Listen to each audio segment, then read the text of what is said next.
はい皆さんこんにちはဒီနေ့မှာတော့ခိုင်ကောဖကိုရှိရှိဒိုင်ဆန်ဂျွန်နာနာကန်ရဲ့မွန်တိုင်းဖြည့်ရှင်းချက်လေးတွေကိုလုပ်သွားမှာဖြစ်ပါတယ်အဲ့ဒါဆိုပထမအဆုံးအနေနဲ့နံပါတ်1ကနေပြီးတော့မှစပြီးတော့ကြည့်မယ်နော်အဲ့မှာမွန်တိုင်း1次の記述のうち介護福祉職がアドボカシーの視点から行う対応として最も適切なものを一つ選びなさいအောက်မှာဖော်ပြတဲ့ထဲကနေပြီးတော့မှခိုင်ကောဝန်ထမ်းကနေပြီးတော့မှအဒိုဘိုကာရှိရဲ့ရှုထောင့်ရှိတန်ဆိုတာရှုထောင့်ပေါ့နော်အမြင်အဲ့လိုမျိုးရှုထောင့်တွေကနေကြည့်ပြီးတော့မှပြုလုပ်ရမယ်ကင်တွေဖြည့်ရှင်းနည်းအနေနဲ့မှန်ကန်တဲ့အရာတစ်ခုကိုရွေးချယ်ပါမောက်တဲ့ဒီဟာကိုဖြည့်ဖို့ဆိုလို့ချင်းအဒိုဘိုကာရှိဆိုတာဘာလဲသိဖို့လိုတယ်နော်အဒိုဘိုကာရှိဆိုတာဘာလဲမသိပဲနဲ့ကိုယ်တွေသွားပြီးအောင်မှဖြည့်လို့မရအောင်အမအောင်မှထည့်ပေးထားတယ်အဒိုဘိုကာရှိဆိုတာဘာလဲပေါ့နော်အဲ့မှာအဒိုဘိုကာရှိဆိုတာဘာကိုပြောချင်တာလဲဆိုလို့ချင်းနံပါတ်1ဒိုင်ဘန်ဆိုတို့ကိုတော့ဒီအသုံးပြုသူတွေရဲ့ကိုစားပြောပေးတာအဒိုဘိုကာရှိလို့ပြောလိုက်တာနဲ့မောက်လေဒီအချက်3ချက်ကိုပြေးပြီးအောင်မှမြင်ရမယ်ပထမအဆုံးအနေနဲ့ဒိုင်ဘန်ဆိုတို့ကိုတော့ဒီရောစတွေအတွက်ကိုစားပြောပေးတာမတို့ရဲ့ရှိချက်စွတ်တွေကိုမျိုးမျိုးဝင်လာကြတယ်ပေါ့နော်နင်းချီချော်တွေလည်းရှိမယ်ဟုတ်တယ်မလားစကားမပြောနိုင်တဲ့သူတွေလည်းရှိမယ်ဒါပေမဲ့ပြောရင်တော့နားလည်တယ်စကားမပြောနိုင်တဲ့သူတွေရှိတယ်ပေါ့နော်အဲ့လိုမျိုးလူတွေရှိတယ်ဆိုလို့ချင်းသူ့ရဲ့အစာကိုစားပြောပေးနိုင်ရမယ်သူကဘာကိုဖြစ်ချင်နေရလဲဘာကိုလုပ်ချင်နေရလဲအဲ့လိုမျိုးຢာတွေကိုကိုစားပြောပေးနိုင်ရမယ်ပြီးရင်နံပါတ်2ကကြတော့လျောရှောင်းတော့ခံဒီကိုမမို့တို့ခေါ်တော့လျောရှအသုံးပြုသူတွေရဲ့ရပိုင်ခွင့်တွေကိုထိန်းသိမ်းပေးရမယ်ဥပမာရှိတဲ့တစ်ခုကိုဝင်နေသူ့ကိုစပဲဆိုပြီးတော့မှခွဲခြားဆက်ဆံခံရတာမျိုးတွေမရှိအောင်အသုံးပြုသူတယောက်အနေနဲ့ရသင့်ရထိုက်တဲ့ရပိုင်ခွင့်တွေကိုထိန်းသိမ်းပေးရမယ်အဲ့ဒါကိုနောက်တစ်မျိုးအနေနဲ့ခံလိရောကိုလို့လည်းခေါ်တယ်တူတူပဲနော်လျောရှောင်းတော့ခံလိရောမမို့တို့ခေါ်တော့နောက်တစ်မျိုးအနေနဲ့ခံလိရောကိုလို့လည်းခေါ်တယ်ပြီးနံပါတ်3ကကြတော့ဟိုနင်းတော့အီရှိကိုစွန်ချောဆုတုကိုတော့လူနာကိုယ်တိုင်ရဲ့စိတ်နေသဘောထားသူ့ရဲ့အတွင်းမြင်တွေကိုစွန်ချောလေးစားတန်ဖိုးထားရမယ်ခိုင်ကော့လုပ်ပြီးဆိုလို့ချင်းတော့ဒါတွေဒီရန်ရည်ကြီးတယ်လူနာကဘာဖြစ်ချင်တာလဲသူ့ရဲ့ဆန္ဒတွေကိုလေးစားတန်ဖိုးထားရမယ်လုံးဝလေးလူရှုတာမျိုးတွေမလုပ်ရအောင်ဟုတ်ပြီနော်ဒါဒီအဒိုဘိုကာရှိဟုတ်ပြီနော်အဲ့ဆိုလို့ချင်းမတို့1ကနေ9ထဲမှာမှအဖြည့်ပေးဟာလဲဆိုတာကိုတွားပြီးတော့ကြည့်ကြမယ်はい、အဲ့ဒါဆိုလို့ရှိရင်နံပါတ်1ကိုကြည့်မယ်ပေါ့နော်။ခိုင်ကို行う前には利用者に十分な説明をして同意を得る。ပြုစုမှုတွေကိုမလောက်ခင်မှာပေါ့နော်ခိုင်ကဖိုးဘာတွေကိုပြုစုမှုမလောက်ခင်မှာဆိုလို့ချင်းနဲ့အသုံးပြုတဲ့သူတွေကိုဂျိုးဘွန်းနာဆက်ဆုမေရိုရှိတဲ့လုံလောက်ရှင်းပြမှုတွေလုပ်ပြီးတော့မှဒိုးကြီးကိုအဲတို့သူ့ရဲ့သဘောတူညီချက်တွေကိုရယူရမယ်ဘလိုမျိုးလဲဆိုလို့စင်မတို့တွေဖိုးပါတယ်အိမ်နာလိုက်ပို့တော့မယ်ပေါ့နော်ဒီကနေစပြီးတော့မှအိမ်နာသွားကြရအောင်အိမ်နာသွားပါမယ်အဲ့လိုမျိုးတည်ကြလေးရှင်းပြချက်လုပ်ရမှာပေါ့နော်သူ့ကိုဘာမှမဟုတ်ပဲနဲ့ခုတို့မကြီးဆိုရင်ဘာမှမပြောပဲနဲ့ပေါ့နော်သူ့ရဲ့ခုတို့မကြီးဆိုရေးဆွဲယူပြီးတော့မှတွန်းသွားတာမျိုးအဲ့လိုမျိုးတွေမလုပ်ပဲနဲ့သူ့ကိုတည်ကြလေးရှင်းပြပြီးတော့မှသူ့ရဲ့သဘောတူညီချက်ကိုယူရမယ်မတို့ရဲ့မေကုန်းကအဒိုပိုကာရှိနဲ့ပတ်သက်ပြီးတော့မှမေးထားတာဒါပေမဲ့ဒီဟာဘာကိုပြောချင်တာလဲဆိုလို့စင် informuto consento ဆက်ဆုမေးတဲ့ဒိုးယူအဲတို့ဆိုတဲ့ဟာကိုပြောထားတာပေါ့နော်အဲ့ဒီတော့ကြောင့်မို့မတို့ရဲ့မေကုန်းနဲ့မကိုက်ညီဘူးနော်နံပါတ်1ဒီရွေးလို့မရအောင်နော်ပြီးရင်ဆိုနံပါတ်2ကိုသွားမယ်利用者の介護計画を作成するときに他職種に専門的な条件を求めるဒီအသုံးပြုတဲ့သူတွေမတို့ရဲ့ရှိတဲ့စက်တွေကိုဘိုးဘတွေဝင်လာကြပြီဆိုပါစို့အသုံးပြုသူတွေရဲ့ခိုင်ကိုခေကခုပလန်တွေဆွဲတော့မယ်သူ့ကိုဘယ်လိုပြုစုရမလဲပေါ့နော်နှစ်နာရီချတစ်ခါတိုက်ဟန်ကန်လောက်ရမှာလားပြီးလို့ချင်းသူအိယာကနေထနိုင်လားသူနဲ့ပတ်သက်ပြီးတော့မှခေကခုဆိုပြီးတော့မှပလန်တွေဆွဲတော့မယ်အဲ့လိုမျိုးပလန်တွေဆွဲတဲ့ခါမှာဆိုလို့ချင်းတဲ့တခြားအဖွဲ့အစည်းတွေပေါ့နော်တခြားအဖွဲ့အစည်းတွေဆိုတာမတို့ခိုင်ကောပြုစုမှုနေပဲမှာဆိုလို့ချင်းသူနာပြုတဲ့ရှိမယ်လီဟာဘီလီတွေရှိမယ်ပြီးအေယောဂတွေရှိမယ်ပေါ့နော်အဲ့လိုမျိုးဘက်ပေါင်းစုံဝန်ထမ်းပေါင်းစုံရဲ့စမ်းမွန်တက်ကင်နာဂျော်ကန် professional ကြတဲ့အကြံဉာဏ်ပေးတာတွေကိုတောင်းခံရမယ်ပေါ့နော်ဒါဒီဘာကိုပြောချင်တာလဲဆိုလို့ချင်းချီးမှု management တို့ပြောချင်တာမေကွန်းဒီချီးမှု management တို့အကြောင်းကိုပြောတဲ့ဆိုလို့ချင်းတော့မှန်တယ်အမားတို့ရဲ့မေကွန်းဒီအဒိုဘိုကာရှိနဲ့ပတ်သက်တာကိုမေးတာဖြစ်တဲ့အတွက်ကြောင့်မို့နံပါတ်2ဒီလဲရွေးလို့မရဟုတ်ပြီနော်ဟိုက်အဲ့ဒါဆိုလို့ချင်းနံပါတ်3ကိုဆက်သွားမယ်利用者個人の守備を生かしてレクリエーション活動を行うလျောရှာတဝူတယောက်ချင်းစီရဲ့သူ့ရဲ့ဝါသနာတွေကိုအသုံးချပြီးတော့မှတဲ့လေကူလေးရှုံခါဆိုတော့လေကူလေးရှင်နေလောက်တာကိုပြုလုပ်မယ်ပေါ့နော်လေကူလေးရှင်နေပြုလုပ်မယ်ပေါ့နော်ဒါတီးဘာကိုပြောချင်တာလဲဆိုလို့ချင်းစွတ်တော်လန်ခုစုကိုပြောချင်တာမရရဲ့မေကွန်းမှာဒါဒီနေရာမှာအတုပိုကရှိလို့မဟုတ်ဘဲနဲ့စွတ်တော်လန်ခုစုအကြောင်းကိုပြောပါစွတ်တော်လန်ခုစုနဲ့ပတ်သက်ပြီးတော့မှရွေးချယ်ပါလို့ပြောရင်တော့ဒီအဖြစ်အမှန်တယ်စွတ်တော်လန်ခုစုဆိုတာကဘာကိုပြောချင်တာလဲဆိုလို့ချင်းလျောရှာအသုံးပြုသူတဦးတစ်ယောက်ရဲ့သူ့ရဲ့အားသာချက်သူ့ရဲ့လုံနိုင်သေးတဲ့စွမ်းရည်တွေကိုအသုံးချပြီးတော့မှသူ့အတွက်ကောင်းမွန်တဲ့ຢာတွေကိုပြုလုပ်တာပေါ့နော်ဥမာဘာလဲဆိုလို့ချင်းဒီမှာဆိုရင်ဘိုးဘထားပါတော့သူ့ရဲ့ဝါသနာကတချင်းဆိုတယ်ဆိုပါတော့သူ့ရဲ့ရှုမိနော်သူ့ရဲ့ဝါသနာကိုသုံးချပြီးတော့မှ liquidation ပေါ့နော်ဒီဥဒကိုင်းတော့တချင်းဆိုတဲ့ပွဲတွေဘာတွေဖြေဖြေပွဲတွေမှာသူ့ကိုတက်ကြွအောင်လှုပ်ဆောင်မယ်ပေါ့နော်အဲ့လိုမျိုးဆိုတော့ချင်းနော်မှန်တယ်အမတို့ရဲ့မေကွန်ဒီအတိုဘိုကာရှိနဲ့ပတ်သက်ပြီးတော့မှမေးတာဖြစ်တဲ့ store land ကိုစုကိုမေးတာမဟုတ်ဘူးအဲ့ဒါကြောင့်မလို့မှားတယ်နော်ဟိုင်အဲ့ဒါဆိုလို့ချင်းနံပါတ်၄ကိုတွားမယ်ပေါ့နော်ခီဘိုကိုအီဒါစီနီကိုဒီယောရှာနိုအီရှီကိုခုမီတော်ဒီဆိုနွန်ဂျီစကန်နီမူခဲတဲ့ဟာတာရာကေခါခဲတို့တို့ရဲ့ဆန္ဒတွေပေါ့နော်ဆန္ဒတွေကိုပြောဖို့ခက်ခဲနေတဲ့အသုံးပြုသူတွေရဲ့တို့ရဲ့စိတ်ဆန္ဒတွေသဘောထားတွေကိုပေါ့ဖက်ယူရမယ်ပေါ့နော်ဥပမာဖိုးဖားတွေအိမ်သာသွားခြင်းနေဆိုပါတော့အိမ်သာသွားခြင်းနေဆိုမြဲဒါပေမဲ့သူတို့မှာစိုးရိမ်ပူပန်နေရတယ်ငါအိမ်သာခဏခဏသွားလို့ရပါမလားအဲ့လိုမျိုးတွေပေါ့နော်သူတို့ရဲ့စိတ်ဆန္ဒတွေကိုတွေးပြီးတော့မှသူတို့မပြောနိုင်မဲနဲ့မျက်နှာမှာနည်းနည်းလေးညှိုးငယ်နေတာမျိုးပေါ့နော်အဲ့လိုမျိုးသူတို့ရဲ့ဖြစ်ချင်တဲ့ဆန္ဒတွေသဘောထားတွေကိုမတို့ဖက်ယူပေးရမယ်ဖက်ယူပြီးတော့မှစုံသောကြီးစကန်နီးမှုခဲ့တဲ့ဟာတာလာကိခါခဲတို့အဲ့ဒါတွေကိုလက်တွေ့အကောင့်ထဲပေါ်ပေးရမယ်ဖိုးဘအိမ်သာသွားခြင်းနေတဲ့ပုံစံတော့ပေါက်နေတယ်ဒါပေမဲ့သူ့ရဲ့မျက်နှာမှာမပေါ်နေဘူးပေါ့နော်အဲ့လိုမျိုးဆိုလို့ချင်းတော့ရတဲ့ခိမဆန်ကအိမ်သာသွားကြမလားဘာညာပေါ့နော်အဲ့လိုမျိုးလေးခွဲခါခဲလုပ်ပေးတာမျိုးဒါမှမဟုတ်လို့ချင်းလေဖိုးဘအမြဲတမ်းတက်ကြွနေတဲ့အဖွားတစ်ယောက်ဆိုပါစို့သူကဒီနေ့ကျမှသူ့ရဲ့မျက်နှာလေးကညှိုးငယ်နေတယ်ဆိုလို့ချင်းဘာဖြစ်လို့လဲတခုခုစိမပြေလို့လားနေမကောင်းလို့လားပေါ့နော်အဲ့လိုမျိုးလေးတွေလုပ်ပေးတာကိုပြောတာဖြစ်တယ်သူတို့ရဲ့ဆန္ဒတွေကိုပြောဖို့ခက်နေလို့ချင်းကိုစားပြောပေးတာပေါ့နော်အဲ့ဒါဖြစ်တဲ့ကြောင့်မို့အမားတို့တွေဒီအဖြေကနံပါတ်၄ဖြစ်ပါတယ်အဖြေဒီနံပါတ်၄နော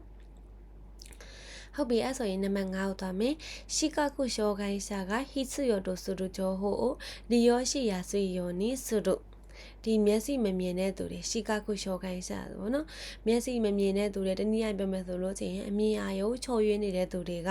လိုအပ်နေတဲ့သတင်းအချက်လက်တွေကိုအသုံးပြုရလွယ်ကူအောင်လုပ်ပေးမယ်ပေါ့နော်အဲ့ဒါကဘာကိုပြောချင်တာလဲဆိုလို့ချင်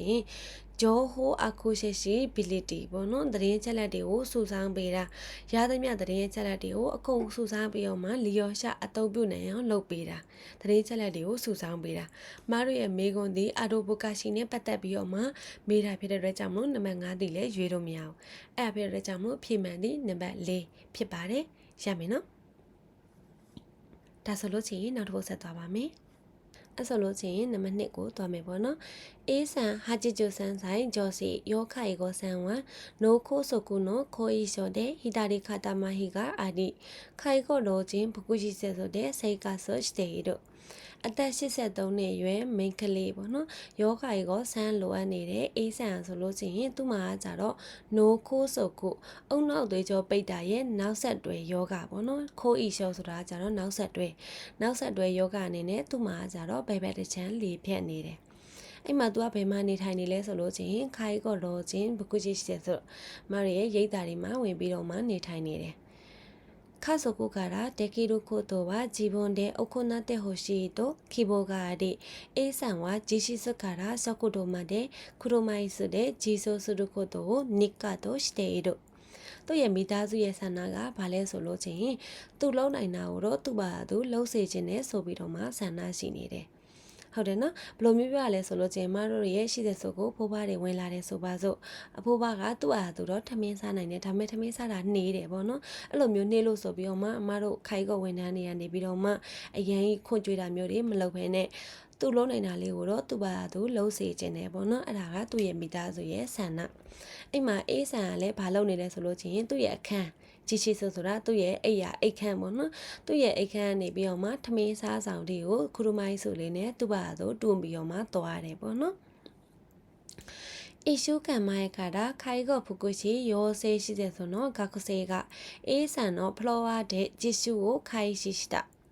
လွန်ခဲ့တဲ့တစ်ပတ်လောက်ကပေါ့နော်လွန်ခဲ့တဲ့တစ်ပတ်လောက်ကနေပြီးတော့မှခိုင်ကိုဖူကုရှိရောဆေးရှိတယ်ဆိုတာကြတော့ခိုင်ကိုဝန်ထမ်းတွေကိုပြုစုပြုထောင်ပေးတဲ့နေရာပေါ့နော်အဲ့ဒီရဲ့ចောင်းသားဖြစ်တဲ့အေးဆန်ကနေပြီးတော့မှဖလော်ဟာပေါ့နော်ဖိုးဖိုင်နေတဲ့နေရာမှာဂျီရှုကိုခိုင်ရှိတာလက်တွေ့လေ့ကျင့်မှုတွေကိုသူကစတင်ခဲ့တယ်ပေါ့နော်မတော်ရေးဆေးရုံတွေမှာပေါ့နော်ဂျီရှုဆင်းရတယ်လို့ဘာလို့ကြားဦးမယ်လို့ထင်ပါတယ်အဲ့လိုမျိုးပေါ့နော်အဲ့မှာစူဂျီဆုမိုင်からAさんは実習生に今日は腕が痛いので食堂まで車椅子を押してくださいと依頼するようになった。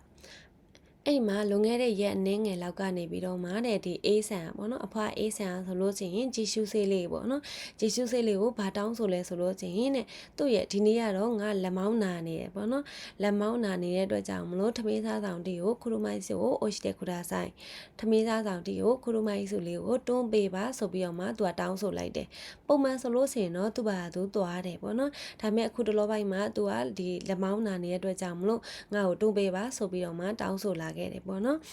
အဲ့ဒီမှာနိုင်ရန်ဒါဂျီရှုစေဝါဂျီရှုရှိတိုရှာနီဆိုရန်ကိုした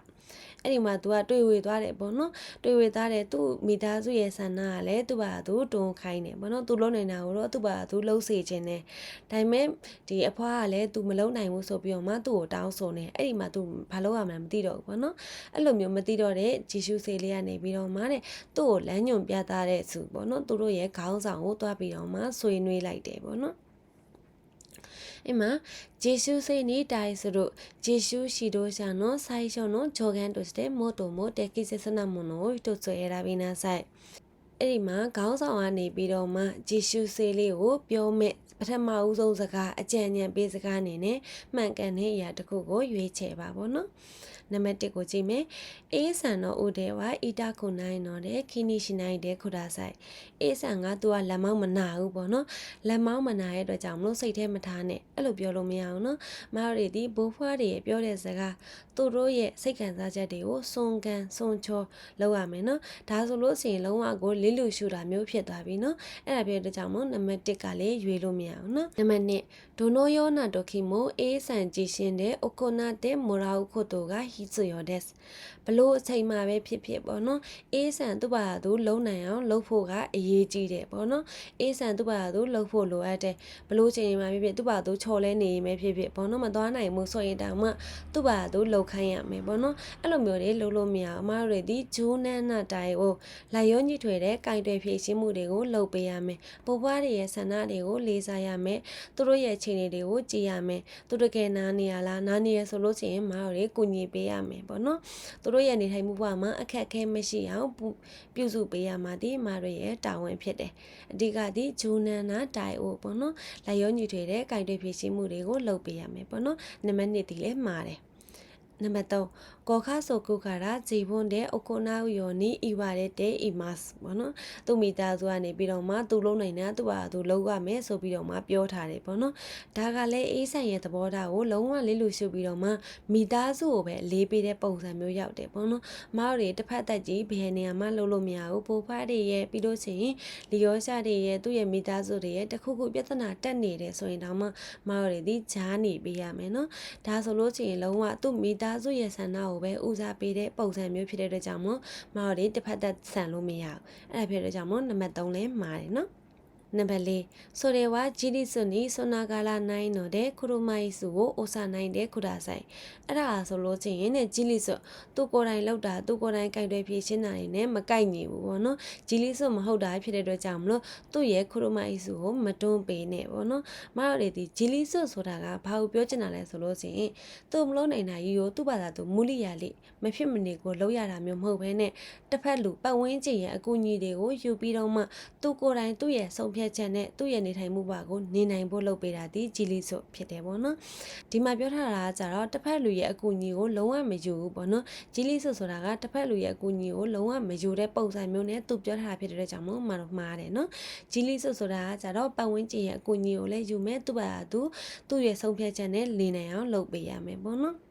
ペナマが A さんが依頼する理由をまず考えてみることが大切です。အေးဆန်ကတောင်းဆိုနေတဲ့သူ့ရဲ့အကြောင်းပြချက်သူဘာဖြစ်လို့လဲပေါ့နော်သူ့ရဲ့အကြောင်းပြချက်တွေကိုပထမဦးဆုံးစဉ်းစားကြည့်ဖို့ဟာအရေးကြီးတယ်ပေါ့နော်အဖြစ်မှန်ဒီနံပါတ်5ဖြစ်ပါတယ်မဟုတ်ဒီဘိုးဘတွေကကိုယ်တောင်းဆိုတာတဲ့သူတကယ်နာနေတာလားသူ့ရဲ့ပုံစံမှာနာနေတဲ့ပုံစံပေါက်လားဘယ်လိုမျိုးနာနေတာလဲပေါ့နော်ပထမဦးဆုံးအနေနဲ့သူ့ရဲ့အခြေအနေတွေကိုတည်တည်ချာလေးစဉ်းစားပေးဖို့လိုအပ်တယ်အဲ့ဒါဖြစ်တဲ့အတွက်ကြောင့်မို့ဖြစ်မှန်ဒီနံပါတ်5ဖြစ်ပါတယ်ရမယ်နော်ဒါဆိုလို့ချင်းနောက်တစ်ပုတ်ဆက်သွားပါမယ်ဒီမှာမွန်တိုင်းဆောင်ကြည့်မယ်年間関係と心理に関する次の記述のうち適切なものを一つ選びなさい。ဒါ年間関係ဆိုတာကြတော့皆さんတို့တည်ပြီးသားဖြစ်မယ်လို့ထင်တယ်လူအချင်းချင်းပေါင်းသင်းဆက်ဆံရေးပေါ့နော်အဲ့ဒါကို年間関係လို့ခေါ်တယ်ပြီးရင်ရှင်ဒီစိတ်ပိုင်းဆိုင်ရာစိတ်နေသဘောထားတွေနဲ့ပတ်သက်ပြီးတော့မှအောက်မှာပြပြတဲ့ထက်ကနေမှန်ကန်တဲ့တစ်ခုကိုရွေးချယ်ပါပေါ့နော်အဲ့မှာနံပါတ်1သူပြောထားတဲ့ဟာလေးကိုကြည့်မယ်自己愛とは自分という存在を他人と区別して意識することである。自己愛ဆိုတာကြတော့ကိုယ့်ကိုချစ်မြတ်နိုးခြင်းပေါ့နော်အမအောက်မှာပြန်ပြီးတော့မှထည့်ပေးထားတယ်自己愛ကိုယ့်ကိုချစ်မြတ်နိုးခြင်းတန်ဖိုးထားခြင်းပေါ့နော်တန်ဖိုးထားခြင်းဆိုတာကြတော့တဲ့ငါဆိုတဲ့ဖြစ်တည်မှုပေါ့နော်自分という存在ငါဆိုတဲ့ဖြစ်တည်မှုကိုတစ်ဖက်လူနဲ့ခွဲခြားပြီးတော့မှကြည့်တာပေါ့နော်ခွဲခြားပြီးတော့မှထားရှိတဲ့စိတ်ထားကိုပြောတာဖြစ်ပါတယ်တဲ့အဲ့ဒါကြတော့ဘာနဲ့ကိုက်နေလဲဆိုလို့ချင်းဒီစာကြောင်းကဇီးကိုခိုင်းနံဇီးကိုခိုင်းနံနဲ့ကိုက်နေပြီးတော့မှဇီးကိုအာကြီးဆိုတာကြတော့ကိုယ့်ကိုချစ်မြတ်လို့တာတနည်းအားဖြင့်ပြောမယ်ဆိုလို့ချင်းဇီးဘွန်းကြည်ရှင်ကိုတာရီစေစွနီစုရုခံကြောကိုယ့်ကိုလေးထားတန်မိုးထားတယ်ဆိုတဲ့စိတ်နေသဘောထားကိုပြောတာဖြစ်တယ်ပေါ့နော်ဒီနေရာမှာကြတော့ဇီကိုအာကြီးကိုမှသူကတစ်ဖက်လူနဲ့ခွဲခြားပြီးတော့မှကိုဆိုတဲ့ဖြစ်တည်မှုကိုသိစိတ်ထားတာဆိုတဲ့ဟာကိုပြောတဲ့အတွက်ကြောင့်မလို့နံပါတ်1ကမသိတော့ဘူးပေါ့နော်ပြီးရင်နံပါတ်2ကကြတော့自己同意すせの確率とは自分とは何かという認識を持つことである自己同意すせဆိုတာကြတော့ဒီမှာ年間関係と communication ခန်းထဲမှာပါတယ်ဆိုရင်သူကကြတော့မော်ရီဘယ်ခန်းမှာပါလဲဆိုလို့ရှိရင်発達と老化の理解ပေါ့နော်ဒီဖွံ့ဖြိုးတိုးတက်ခြင်းရဲ့တက်ကြီးခြင်း理解ဆိုပြီးတော့မှအဲ့ထဲမှာပါတာ自己同意すせဆိုတာကြတော့ကိုယ့်ကိုသိမြင်တာကိုကဘယ်လိုလူမျိုးလဲကိုကဘာအတွက်ရေးပါလဲငါဘာတွေကိုကြိုက်နေတတ်တာလဲဘောနော်ကိုကိုသိမြင်တာအဲ့လိုမျိုးကိုကိုသိမြင်ခြင်းဆိုတာကြတော့တဲ့ဂျီဘွန်းတော်ကနာနေကငါဘာလဲဆိုတာကိုပို့ပြီးတော့မှသိတယ်ဘောနော်ငါဘာလဲငါဘာတွေကိုကြိုက်တာလဲဆိုတဲ့ဟာတွေကိုသိမြင်လာတာကိုပြောတာဖြစ်တဲ့အတွက်ကြောင့်မလို့နံပါတ်1ဒီအဖြေမှန်ပါတယ်ပြီးရင်နံပါတ်3ကဆိုတော့ကြီးကတော့日常行動に影響を与える表面化していない意識のことであるကြီးကဆိုတာကိုယ်တိုင်ပေါ့နော်ငါဆိုတနည်းအားဖြင့်ဆိုလို့ချင်းဝတ္တစီပေါ့နော်အဲ့လိုမျိုးကိုယ်တိုင်ဆိုတာကြတော့နေ့စဉ်နေထိုင်မှုဘဝမှာ日常行動နေ့စဉ်နေထိုင်မှုဘဝရဲ့လှုပ်ရှားမှုတွေမှာအကျိုးတရားမှုကိုဖြစ်စေတဲ့表面化していない意識のことであるအဲ့မှာ表面化していない意識ဆိုတာဘယ်လိုမျိုးပြောရလဲဆိုလို့ချင်းကိုတောင်မှမသိလိုက်တာ表面化ဆိုတာじゃထွက်မလာကိုယ်စိတ်ထဲမှာဖြစ်နေတာပေါ့နော်ကိုတောင်မှမသိလိုက်တဲ့ကိုယ့်ရဲ့မသိစိတ်ကိုပြောတာဖြစ်ပါတယ်ဆိုတဲ့အတွက်ကြောင့်မို့ဒီဟာကပြောတာကြီးကဆိုတာကကြတော့ကိုယ်တိုင်ဖြစ်တဲ့အတွက်ကြောင့်မို့ငါးပါလဲပေါ့နော်ကိုယ့်ကိုသိမြင်တာပြောတာဖြစ်တယ်ဒီစာကြောင်းကကြတော့ဘာနဲ့ကိုက်နေလဲဆိုလို့ချင်းမူဣရှိခိဆိုတာကကြတော့တနည်းအားဖြင့်ပြောမယ်ဆိုလို့ချင်းယောမန်ကရှိတဲ့အနိုင်ဣရှိခိကိုပြောချင်တာ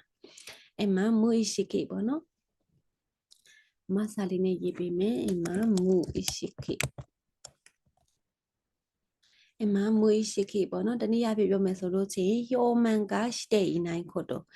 ဒီပတ်ဝန်းကျင်မှာထုတ်ဖော်ပြီးတော့မပြထားတာပေါ့နော်စိတ်ထဲကနေပြီးတော့မှကိုယ့်ရဲ့မတိစိတ်ကနေပဲဖြစ်သွားတဲ့အတိစိတ်ကိုပြောတာဖြစ်တယ်ပေါ့နော်ဒီမဲ့ကြီးကနေဟာသူပြောထားတဲ့ဟာနဲ့လုံးဝမသက်ဆိုင်ဘူးအဲ့ဖြစ်တော့ကြောင့်မို့နံပါတ်3ကလည်းမော်ရီရွေးလို့မရပြီးနံပါတ်4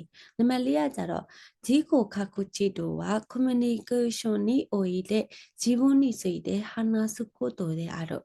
ကြီးကိုခါခုချီဆိုတာကြတော့ကိုယ့်ကိုသိမြင်ခြင်းတနည်းအားဖြင့်ပဲဆိုလို့ရှိရင်ငါဘယ်လိုလူမျိုးလဲငါရဲ့အချင်းစရိုက်ကဘယ်လိုမျိုးလဲအဲ့လိုမျိုးကိုယ့်အကြောင်းကိုသိတာဘာအတွက်လဲဆိုလို့ရှိရင်တစ်ဖက်လူနဲ့ communication လုပ်တဲ့နေရာမှာမတော်တွေဒီလုံးဝဒန်းတူညီမျှစားဆက်ဆံနိုင်ဖို့ရဲ့ပြီးရင်ဆုံးဖြတ်ချက်တွေချတဲ့နေရာမှာလဲလုံးဝကိုဗတ်မလိုက်ပဲနဲ့ဆုံးဖြတ်ချက်တွေချနိုင်ဖို့ကြီးကိုခါခုချီကိုသိထားဖို့လိုတယ် ဒါပေမဲ့ကြီးကိုခါကိုချီဆိုတာကိုယ့်ကိုသိမြင်ခြင်းဒါပေမဲ့သူပြောထားတာဗာလဲဆိုလို့ရှိရင်ကိုယ့်ကိုသိမြင်ခြင်းဆိုတာကကြတော့တဲ့ communication ယူတဲ့အခါမှာကိုယ့်ကိုယ်နဲ့ပတ်သက်ပြီးတော့မှကိုယ့်အကြောင်းနဲ့ပတ်သက်ပြီးတော့မှစကားပြောတာပေါ့နော်ဒါကိုဘာကိုပြောချင်တာလဲဆိုလို့ရှိရင်ဒီနေရာမှာမတို့ဒီကြီးကိုခါကိုချီမဟုတ်ပါဘူးကြီးကိုခိုင်ကြည့်ဖြစ်ရပါမယ်ကြီးကိုခိုင်ကြည့်ဆိုတာကကြတော့ကိုယ့်ကိုပြသခြင်းကိုကဘယ်လိုလူမျိုးလဲဆိုတာကိုတစ်ဖက်လူကိုတွားပြီးတော့မှမိတ်ဆက်တာဥမာလီယောရှာတွေနဲ့တွေ့တယ်ထားပါတော့ရှိတယ်ဆိုမှလီယောရှာတွေအသိဝင်လာတယ်အဲ့ချိန်မှာဆိုလို့ချင်းအဖွားနဲ့ပေါ့နော်လီယောရှာနဲ့ communication ယူဖို့အတွက်ဆိုလို့ချင်းမတို့လေကြီးကိုခိုင်ကြည့်လို့ဖို့လို့တယ်အဲ့ဒါကိုကြီးကိုခိုင်ကြည့်လို့ခေါ်ပါတယ်ဒီမေကုမှာပြောထားတာဒီကြီးကိုခိုင်ကြည့်ကြီးကိုခိုင်ကြည့်ပေါ့နော်ကိုယ့်ကိုပြသခြင်းဆိုတဲ့ဟာကိုပြောထားတာဖြစ်တဲ့အတွက်ကြောင့်မတို့ဒီနံပါတ်4ကလည်းမကိုက်နေဘူးဒါပေမဲ့ဒီနေရာမှာကြီးကိုခါကိုချစ်မဟုတ်ဘဲနဲ့ကြီးကိုခိုင်ကြည့်လို့လာတယ်ဆိုရင်တော့ဒီဖြေကမှန်တယ်နော်ပြီးနံပါတ်5ကကြတော့ကြီးကိုချိုးရှင်စေတော့က自分の意思で自分の行動をコントロールすることであるသူပြောထားတာကြတော့ကိုယ့်ရဲ့အသိစိတ်နဲ့ကိုယ့်ကို control လုပ်တာကိုယ့်ရဲ့လှုပ်ရှားမှုတွေကို control လုပ်တာကိုပြောတာဖြစ်တဲ့အတွက်ကြောင့်မလို့မှားတာဒါပေမဲ့ကြီးကိုချိုးရှင်စေးဆိုတာကကြတော့ငါတီတာပထမတနည်းအားပြောမယ်ဆိုလို့ရှိရင်ငါရေးကြည့်ဆုံးပေါ့နော်ဘယ်သူနဲ့ပဲရှင်းတာလားငါအတွက်ပဲငါကြည့်ဒါငါဟာပေါ့နော်အဲ့လိုမျိုးဖြစ်တဲ့ဟာကိုပြောတာသူပြောထားတဲ့ဟာကဘာကိုပြောချင်တာလဲဆိုလို့ရှိရင်ကြီးကိုစိတ်ကြော့ဆိုတဲ့ဟာပြောတာကိုယ့်ကိုထိန်ချုပ်တာတေချာလေးကိုယ့်ကိုထိန်ချုပ်တာကိုယ်ဥမာထားပါတော့တက်ရှိတို့ဒီQDO ကလစာက25တောင်းလောက်ရတယ်ဒါပေမဲ့1030ဟာယူလို့ချင်နေလို့မရဘူးကိုယ့်ကိုထိတ်ချုပ်ဖို့လိုတယ်အဲ့ဒါကိုကြီးကိုစိတ်ကြော့လို့ခေါ်ပါတယ်ရမလားဒီပု္ပ္ပစာလေးကဒီလိုမျိုးလေးဖြစ်ပါတယ်အဲ့ဆိုလို့ရှိရင်နောက်တစ်ပုဒ်ဆက်သွားပါမယ်ဟဲ့အဲ့ဒါဆိုလို့ချင်းမတို့မွန်တိုင်ယုံကိုတွားကြမယ်အဲ့မှာမွန်တိုင်ယုံမှာကြတော့အေးဆန်ဟာချီချူဆိုင်ဒန်စေဝါယူရရိုချင်းဟိုမိုနီနျူရှော့ဆူခုတိုနီနာတာဒီအသက်80နှစ်ရွယ်ယောက်ျားလေးအေးဆန်ဆိုတော့ချင်းသူပဲမဝင်နေရလဲဆိုတော့ယူရရိုချင်းဟိုမိုပေါ့နော်မတို့80ဆိုတဲ့မှာရိတ်တာကိုဈေးပို့များတယ်နော်ပုံမှန်80ဆိုတဲ့ပို့ပြီးတော့မှဈေးကြီးပေးရတဲ့အိမ်ရာပေါ့နော်အဲ့မှာသူကဝင်နေဖို့ဖြစ်လာခဲ့တယ်ပေါ့နော်တယောက်တည်းဝင်နေမယ်ပေါ့နော်အဲ့မှာဆိုရင်ဟီတိုရီကူရာစီကနာဂခတာအေးဆန်ဝါニューショドジソတန်တိုの介護福祉職と話すことに戸惑っている様子でなかなか自分のことを話そうとはしなかった。တယောက်တည်းကိုသူကအရင်တော့ဆိုလို့ချင်းအေးဆန်ကကြတော့တယောက်တည်းနေခဲ့တာနော်ဟီတိုရီကိုရာရှိကနာခတာသူတယောက်တည်းနေတာကိုရမ်းကြကြကြီးနေခဲ့တယ်ပေါ့နော်အဲ့လိုမျိုးနေခဲ့တဲ့အေးဆန်ဆိုလို့ချင်းနေရှိတဲ့စုပ်ကိုဝင်နေရက်မှာပေါ့နော်ဝင်နေရက်မှာဆိုလို့ချင်းသူ့ကိုတာဝန်ယူထားရတဲ့ခိုင်ကုတ်ဝန်ထမ်းနဲ့သူကစကားပြောဖို့တဲ့တွေ့ဝေးနေတာပေါ့နော်ဇဝေဇဝါဖြစ်နေတာတူမတော်ဥစွာဇဝေဇဝါဖြစ်တာပေါ့နော်ဇဝေဇဝါဖြစ်နေတဲ့ပုံစံမျိုးဖြစ်နေပြီးတော့မှတော်တော်နဲ့ကိုသူ့ကိုသူစကားမပြောဘူးပေါ့နော်တော်တော်နဲ့ကိုစကားပြောဖို့မလုပ်ခဲ့ဘူးပေါ့နော်အဲ့မှာ介護福祉職は一方的な働きかけにならないように A さんとコミュニケーションを取るとき相槌を打ちながら A さんの発話を引き出すように心かけたနော်အဲ့မှာခိုင်ကောဝန်ထမ်းကဘာလို့ဆုံးဖြတ်လိုက်လဲဆိုလို့ရှိရင် तू က ipotekina hadaraki ခခဲ့ဆိုတာတစ်ဖက်သက်ကြီးမလုပ်တာပေါ့နော် ipoteki ဆိုတာတစ်ဖက်သက်လုပ်တာတစ်ဖက်သက်လုပ်တာမျိုးမဖြစ်ရအောင်ဆိုပြီးတော့မှအေးဆန်နဲ့ communication ယူတဲ့အခါမှာအိုင်စုကြည့်ဆိုတဲ့စကားထောက်လေးပေါ့နော်သူတခုပြောဆိုတော့အော်ဟုတ်လားအင်းဘာညာပေါ့နော်အဲ့လိုမျိုးစကားထောက်လေးတွေလုပ်ရင်းနဲ့မှအေးဆန်ရဲ့ hatsuwa ပေါ့နော်စကားစပြောလာဖို့ကို तू ကကိုလိုကခဲ့တာပေါ့နော်လုံးမှန်ခဲ့စူးစမ်းခဲ့အဲ့မှာအဓိကကြည့်ရမှာဒီမှာလေ तू အဓိကဘာကိုလှုပ်ချင်တာလဲဆိုတော့ကြတော့အေးဆန်ကစကားပြောလာဖို့ကိုလှုပ်ချင်တာပေါ့နော်အဲ့မှာこの時の介護福祉職の対応の意図に当てはまるものとしてもっとも適切なものを一つ選びなさいဒီချိန်မှာ介護ဝန်ထမ်းရဲ့ကိုင်တွေဖြည့်ရှင်းမှုရဲ့ရည်ရွယ်ချက်ပေါ့နော်意図ဆိုတာကြတော့ရည်ရွယ်ချက်သူ့ရဲ့ရည်ရွယ်ချက်နဲ့ကိုက်ညီတဲ့ຢာနေနဲ့အောက်မှာဖော်ပြရတဲ့နေအသင့်တော်ဆုံးတစ်ခုကိုရွေးချယ်ပါပေါ့နော်ဒီနေရာမှာဘာဝတိကကြည့်ရမလဲဆိုလို့ချင်းခိုင်ကော့ဝန်ထမ်းရဲ့သူ့ရဲ့ရည်ရွယ်ချက်ဤတို့သူ့ရဲ့ရည်ရွယ်ချက်ကဘာလဲသူ့ရဲ့ရည်ရွယ်ချက်ကိုမလေးသိအောင်ကြည့်ရမယ်သူ့ရဲ့ရည်ရွယ်ချက်ကဘာလဲဆိုလို့ချင်းအပိုတေခိနာဟာတလာကိခခဲကြီးလည်းမဖြစ်ချင်ဘူးတစ်ဖက်သက်ကြီးစကားပြောနေတာမျိုးလည်းမဖြစ်ချင်ဘူးပြီးလို့ချင်းသူကကြတော့အာယီစုကြည့်လည်းလုပ်မှာအာယီစုကြည့်လို့ရင်းနဲ့အေးဆန်ကစကားစပြောလာဖို့ပေါ့နော်စကားစပြောလာဖို့ကိုသူကလုပ်တာသူကလုပ်ချင်တာပေါ့နော်သူ့ရဲ့ရည်ရွယ်ချက်ကအဲ့ဒါ အဲ့ပြတဲ့ကြောင့်မလို့နံပါတ်1ကိုကြည့်မယ်နံပါတ်1ကကြတော့ဒါကကြီးနော်ဇီကိုခိုင်ကြည့်အပြန်လန်ဇီကိုခိုင်ကြည့်ဆိုကိုအကြောင်းကိုဖွင့်ပြောတာပေါ့နော်တစ်ဖက်လူနဲ့ communication ယူတဲ့ခါမှာမဟုတ်လေဒီကိုအကြောင်းကိုဖွင့်ပြောတာငါကတော့ဘသူပါပေါ့နော်ငါဘယ်နေမှာနေပါတယ်ဆိုပြီးတော့မှကိုအကြောင်းကိုဖွင့်ပြောတာ communication ယူတဲ့နေရာမှာပို့ပြီးတော့မှအဆင်ပြေအောင်လို့ဇီကိုခိုင်ကြည့်လို့ရတာဒါပေမဲ့သူ့ရဲ့ဒီရဲ့ရည်ရွယ်ချက်ပေါ့နော်သူ့ရဲ့ရည်ရွယ်ချက်ကဘာလဲဆိုလို့ချင်းအေးဆန်ကစကားစပြောလာအောင်လုပ်ချင်တာဟုတ်တယ်နော်ကြီးကိုခိုင်ကြီးဆိုလို့ချင်းတယောက်တည်းကြီးရပဲပြောသွားမှာလေနော်ကြီးကိုခိုင်ကြီးငါတော့ဘယ်သူဘာညာပေါ့နော်သူ့ရဲ့ရွေးချက်နဲ့မကိုက်ညီဘူးသူ့ရဲ့ရွေးချက်ကကြတော့အာရီစုကြည်လေးလုံးမယ်ပြီးလို့ချင်းအေးဆန်ကစကားစပြောလာအောင်လုံးမှာဖြစ်တဲ့အတွက်ကြောင့်မလို့ပြီးရင်အီပိုတက်ခိနာဟာတာလာကီလည်းမဖြစ်ချင်ဘူးအဲ့ပြီးတော့ကြောင့်မလို့မာရဒီနံပါတ်1ကိုရွေးလို့မရဘူးနော်နံပါတ်1ကကြတော့တစ်ဖက်လူနဲ့ communication ယူတဲ့အခါမှာအဆင်ပြေအောင်လို့ကြည့်ကိုခိုင်းကြည့်လို့ရတာပေါ့နော်ကိုအကြောင်းကိုဖွင့်ပြောပြတာပေါ့နော်ပြီးနံပါတ်2ကြည့်မယ် communication လို့ပြောကုနော် ဟျောက communication ရဲ့စွမ်းဆောင်ရည်တွေကိုတဲ့ ဟျောကအကဲဖြတ်မဟုတ်လေဒီနေရာမှာဆိုလို့ရှိရင်အေးဆန်စကားကိုမပြောသေးရနော် communication ကလုံးဝကိုယူလို့ကိုမရသေးတဲ့ပုံစံမျိုးပေါ့နော်အဲ့ဒါဖြစ်တဲ့ကြောင့်နော်နံပါတ်2ကလေးမှားတယ်ပြီးနံပါတ်3ကကြတော့ခန်းကားခုခီနိုနော်တေးကရဲ့နော် high လျော့အာယုံခံစားနိုင်စွမ်းကြာစင်းတာတွေကိုတဲ့ထည့်သွင်းစဉ်းစားပေးတာပေါ့နော်ဒီနေရာမှာမဟုတ်ဒီပု္ပ္ပစာတွေမှာကြတော့သူ့ရဲ့ခန်းကားခုခီနိုနဲ့ပတ်သက်ပြီးတော့မှလည်းဘာမှကိုမပြောထားဘူးနော်တကယ်တမ်းကျတော့သူ့အတွက်ဘာကိုစဉ်းစားပေးရမလဲဆိုလို့ချင်းသူကရင်တော့ကျတော့တယောက်တည်းနေခဲ့တာဟီတိုရီကိုဒါရှိကနာကတာတယောက်တည်းနေခဲ့တာအရန်ကြာတာဖြစ်တဲ့ကြောင့်မလို့ဒီရှေ့ဆိုတွေဘာတွေမှဝင်တော့မယ်ဆိုလို့ချင်းသူ့အတွက်စဉ်းစားပေးတင်တာကသူ့ရဲ့ရှင်းနေပေါ့နော်စိတ်ပိုင်းဆိုင်ရာမှာအဆင်ပြေရလားပေါ့နော်အဲ့ဒါလေးကိုပဲအဓိကထည့်သွင်းစဉ်းစားပေးတင်တာပေါ့နော်ဒီခန်းကားခုခီနိုထက်ကိုမှလ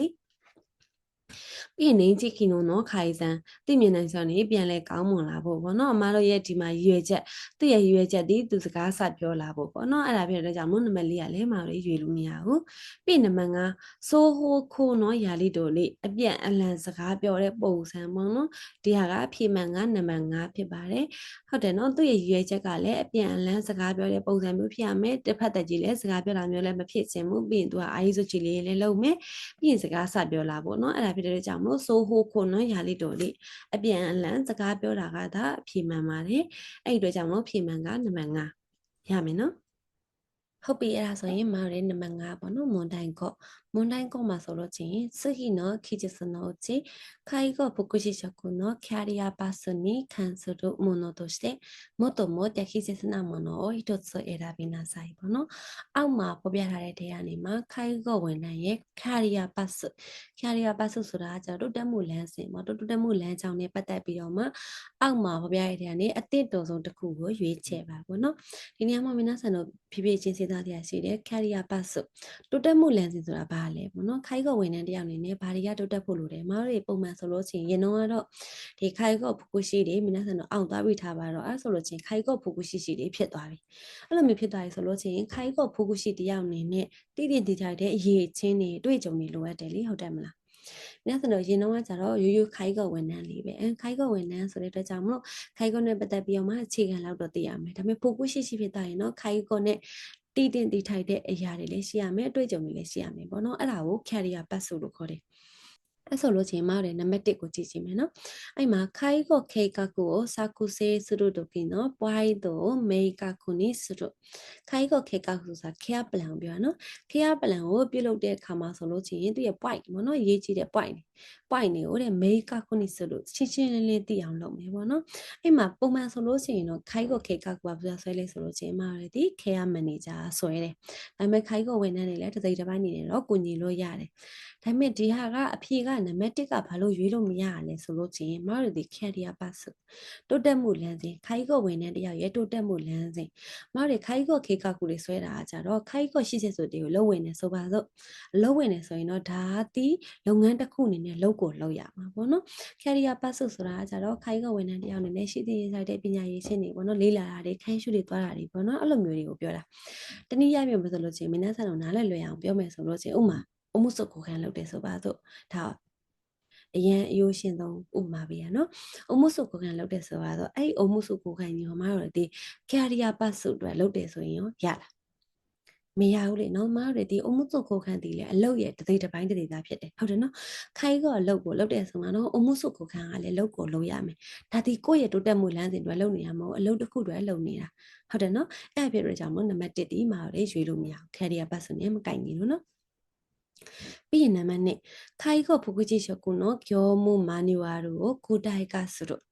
ခိုင်ကောဝန်ထမ်းတွေရဲ့ကျော်မှုမာနီဝါတို့လုပ်ငန်းစဉ်လမ်းညွှန်စာအုပ်တနည်းအားဖြင့်ပြောမယ်ဆိုလို့ရှိရင်စီးမင်းစာအုပ်ပေါ့နော်စီးမင်းစာအုပ်တွေကိုတဲ့ကိုတိုင်ကဆူတို့ကိုတိုင်ကဆူတို့ဆိုတာပို့ပြီးတော့မှရှင်းရှင်းလင်းလင်းတိတိကျကျလုပ်မယ်ပေါ့နော်မာနီဝါတို့တွေကိုတေချာလေးစီစစ်ကဲဖြတ်မယ်လို့ပါတော့ပေါ့နော်ဒါကလည်းတူတူပဲမတို့တွေလုပ်ကိုဝင်နေဆိုလို့ရှိရင်အလုပ်ရဲ့မန်နူဝါတွေလည်းလေ့လာရမယ်ပြီးလို့ရှိရင်ရှင်းရှင်းလင်းလင်းသိအောင်လုပ်ရမယ်ဒါဒီကိုယ့်ရဲ့ career path တွေလုပ်နေတာမဟုတ်ဘူးကိုတီဒီရဝန်နိုင်ဖြစ်တဲ့ကြောင့်မလို့ဒီလုပ်ရဲ့စီမင်းစနစ်နေတိကိုသိရမယ်အဲ့ဖြစ်တဲ့ကြောင့်မလို့နံပါတ်1ဒီလေမတော်လေးရွေးလို့မရ career path ဆိုတဲ့တိုးတက်မှုလမ်းကြောင်းနဲ့မကိုက်ညီလို့ပေါ့နော်ပြီးနံပါတ်3လီယောစားပြီးဆိုနေအိုကြည့်တဲ့မိုတိုမဲတာတဲ့တို့ခန်းခဲလျှော်တို့ရေကိုကန်တိုဆိုလို့ပေါ့နော်အသုံးပြုတဲ့ဝန်ဆောင်မှုအနေနဲ့လိုက်ပြီးတော့မှတဲ့လိုအပ်တဲ့ပေါ့နော်တောင်းဆိုလာတဲ့ခန်းခဲလျှော်တို့ရေလိုအပ်တဲ့ဆာရဲဆန္ဒတွေကိုတဲ့ခန်တိုဆိုလို့တေချာလေးစစ်ဆေးမယ်ပေါ့နော်ဒါလည်းမတွေပေါ်လို့ပဲအလုပ်ရတစ်စိတ်တစ်ပိုင်းဖြစ်တဲ့အတွက်ကြောင့်မလို့ career path ဆိုရဲ့ career path နဲ့မဆိုင်ဘူးဒါလည်းရွေးလို့မရဘူးပေါ့နော်ပြီးနံပါတ်4ခိုင်ကိုရှိစေဆိုနေဟိစုယောနာဆေစုပိခိဂျွန်နေစိတဲ့ခခုနေစတို့ခိုင်ကိုရှိစေဆိုပေါ့နော်ခိုင်ကိုရှိစေဆိုဒီမှာလိုအပ်တဲ့ဆေစုပိခိဂျွန်ပြင်ဆင်မှုအခြေခံတွေနဲ့ပတ်သက်ပြီးတော့မှစစ်ဆေးထားမယ်ဒါဒီလဲကို့အလုပ်ပဲဟုတ်တယ်မလားကိုတီးရှိတဲ့ဆိုမှဝင်နေဆိုရှိတဲ့ဆိုမှလိုအပ်တဲ့အခြေခံပြင်ဆင်မှုတွေလည်းလေ့လာထားရမယ်ဒါဒီလဲကိုနဲ့ career person နဲ့မဆိုင်ဘူးပေါ့နော်ပြီးနံပါတ်5ခိုင်ကိုဖူကုရှိရှကုတိုして必要な能力は経験能力や経験を明確にするခိုင်ကိုဝန်ထမ်းအနေနဲ့လိုအပ်တဲ့စွမ်းဆောင်ရည်တွေရဲ့ဖူကုရှိဖြစ်တိုင်းနော်ခိုင်ကိုဖူကုရှိဝန်ထမ်းတယောက်အနေနဲ့လိုအပ်တဲ့စွမ်းဆောင်ရည်တွေရဲ့ပြီးလို့ချင်းအတွေ့အကြုံတွေကိုပို့ပြီးတော့မှမေကကုနေစုလို့ပေါ့နော်ရှင်းရှင်းလင်းလင်းဖြစ်အောင်လုပ်ရမယ်လိုအပ်တဲ့အရေးချင်းတွေကိုမြင့်တင်ထားရမယ်အဲ့ဒါဖြစ်တဲ့ကြောင့်မလို့ဖြည့်မှန်ဒီနံပါတ်5ဖြစ်ပါတယ်ရမလားはいဒါဆိုလို့ချင်း問題6ကိုတွားပါမယ်B介護老人福祉施設に学校を卒業したばかりの元気なC介護福祉職が加わったဒီ B ဆိုတဲ့ခိုင်ကိုရှိတဲ့ဆိုမှာပေါ့နော်ခိုင်ကိုရှိတဲ့ဆိုမှာဆိုလို့ချင်းကြောင်းပြီးကစားကျောင်းပြီးကစားခါခိုးဆိုဆိုပြしたばかりဆိုတော့ကျောင်းပြီးကစားအရန်ကိုတက်ကြွတဲ့ဂန်ကီဆိုတာတက်ကြွတာပေါ့နော်တက်ကြွတဲ့စီဆိုတဲ့ခိုင်ကော့ဘူကူရှိဝန်ထမ်းလေးကနေပြီးတော့မှအမှခူအဝါတာဆိုလို့ချင်းဝန်ထမ်းတစ်ဝင်လာတာပေါ့နော်တစ်ဝင်လာတာထက်ထဲလာတာပေါ့နော်အဲ့လိုမျိုးဝင်လာခဲ့တယ်စီဆိုတဲ့ဝန်ထမ်းလေးကဝင်လာတာနော်အဲ့မှာနီကကဲစကောユニットリーダーが最近C介護福祉職に笑顔が少ないいつもと違う様子だとフォロワーである D 介護福祉職に話したပေါ့နော်။နန်းတေလေးကဝင်လာပြီးတော့မှ2လကြာတဲ့နောက်မှာဆိုလို့ချင်း unit ရဲ့ leader ကနေပြီးတော့မှတဲ့အခုတလောစီဝန်ထမ်းလေးရပေါ့နော်သူ့ရဲ့မျက်နှာမှာအဲကောင်လည်းမရှိတော့ဘူးပေါ့နော်အဲကောင်လည်းနဲလာပြီးလို့ချင်းပုံမှန်နဲ့လည်းမတူဘူးပေါ့နော်ပုံမှန်နဲ့လည်းမတူဘူးဆိုပြီးတော့မှသူ့ရဲ့ follower မှာရှိနေတဲ့ follower မှာရှိနေတဲ့ D ဆိုတဲ့ဝန်ထမ်းလေးကိုသူကစကားပြောခဲ့တယ်အဲ့မှာ D ဆိုတဲ့ဝန်ထမ်းကနေပြီးတော့မှနော်ဒီခိုင်ကဖူဖူရှိချက်ကိုနော်ချီးမွမ်းတော့အချင်းတို့စနာနီကတကယ်လို့နော်ကာကိုခံရတဲ့ဒီဆိုတဲ့ဝန်ထမ်းလေးကနေပြီးတော့မှတဲ့သူကချီးမှုရဲ့အချင်းပေါ့နော်အဖွဲ့ဝင်တယောက်အနေနဲ့ဘာလုပ်နိုင်မလဲဆိုပြီးတော့မှစဉ်းစားခဲ့တယ်ဟုတ်ပြီနော်အဲ့ချိန်မှာဆိုလို့ချင်းဒီခိုင်ကောဖူဖူရှိချက်ကိုက最初に行うフォロワーシップとして最も適切なものを一つ選びなさいပေါ့နော်ဒီဆိုတဲ့ခိုင်ကောဝန်ထမ်းလေးကနေပြီးတော့မှပထမအဆုံးပြုလုပ်မဲ့ followership followership အနေနဲ့အသစ်တော်ဆုံးတစ်ခုကိုရွေးချယ်ပါ။နည်းနည်းတို့ဒီပုံလေးကိုပြင်မယ်ဆိုလို့ချင်း followership ဆိုတာဘာလဲပေါ့နော်။ဒါလေးကိုသိဖို့လိုတယ်။အမှဒီမှာပြပေးထားတယ်ဒီအောက်မှာပေါ့နော်။အဲ့မှာ leadership နဲ့ followership ဆိုပြီးတော့မှနှစ်ခုတွဲကြည့်ရင်ပို့ပြီးတော့မှဆင်ပြေတယ်ပေါ့နော်။ leadership ဆိုတာကကြတော့ဦးဆောင်တာလမ်းညွှန်တာဒီအဖွဲ့တစ်ဖွဲ့ကိုဦးဆောင်ပြီးတော့မှလမ်းညွှန်ပြသမှုတွေလုပ်ပေးတာ။အဲ့ဒီလမ်းညွှန်ပြသမှုလုပ်တဲ့ဟာကိုမှ followership ဆိုတာကကြတော့အဲ့ဒီဦးဆောင်ပေးတဲ့သူလမ်းညွှန်ပေးတဲ့သူကိုမှသူ့ရဲ့လမ်းညွှန်မှုတွေတိုင်းသေချာလေးထောက်ပံ့ပေးပြီးတော့မှအဖွဲ့ရည်ကြီးမှန်းချက်ကိုအောင်မြင်အောင်ပြုလုပ်တာက followership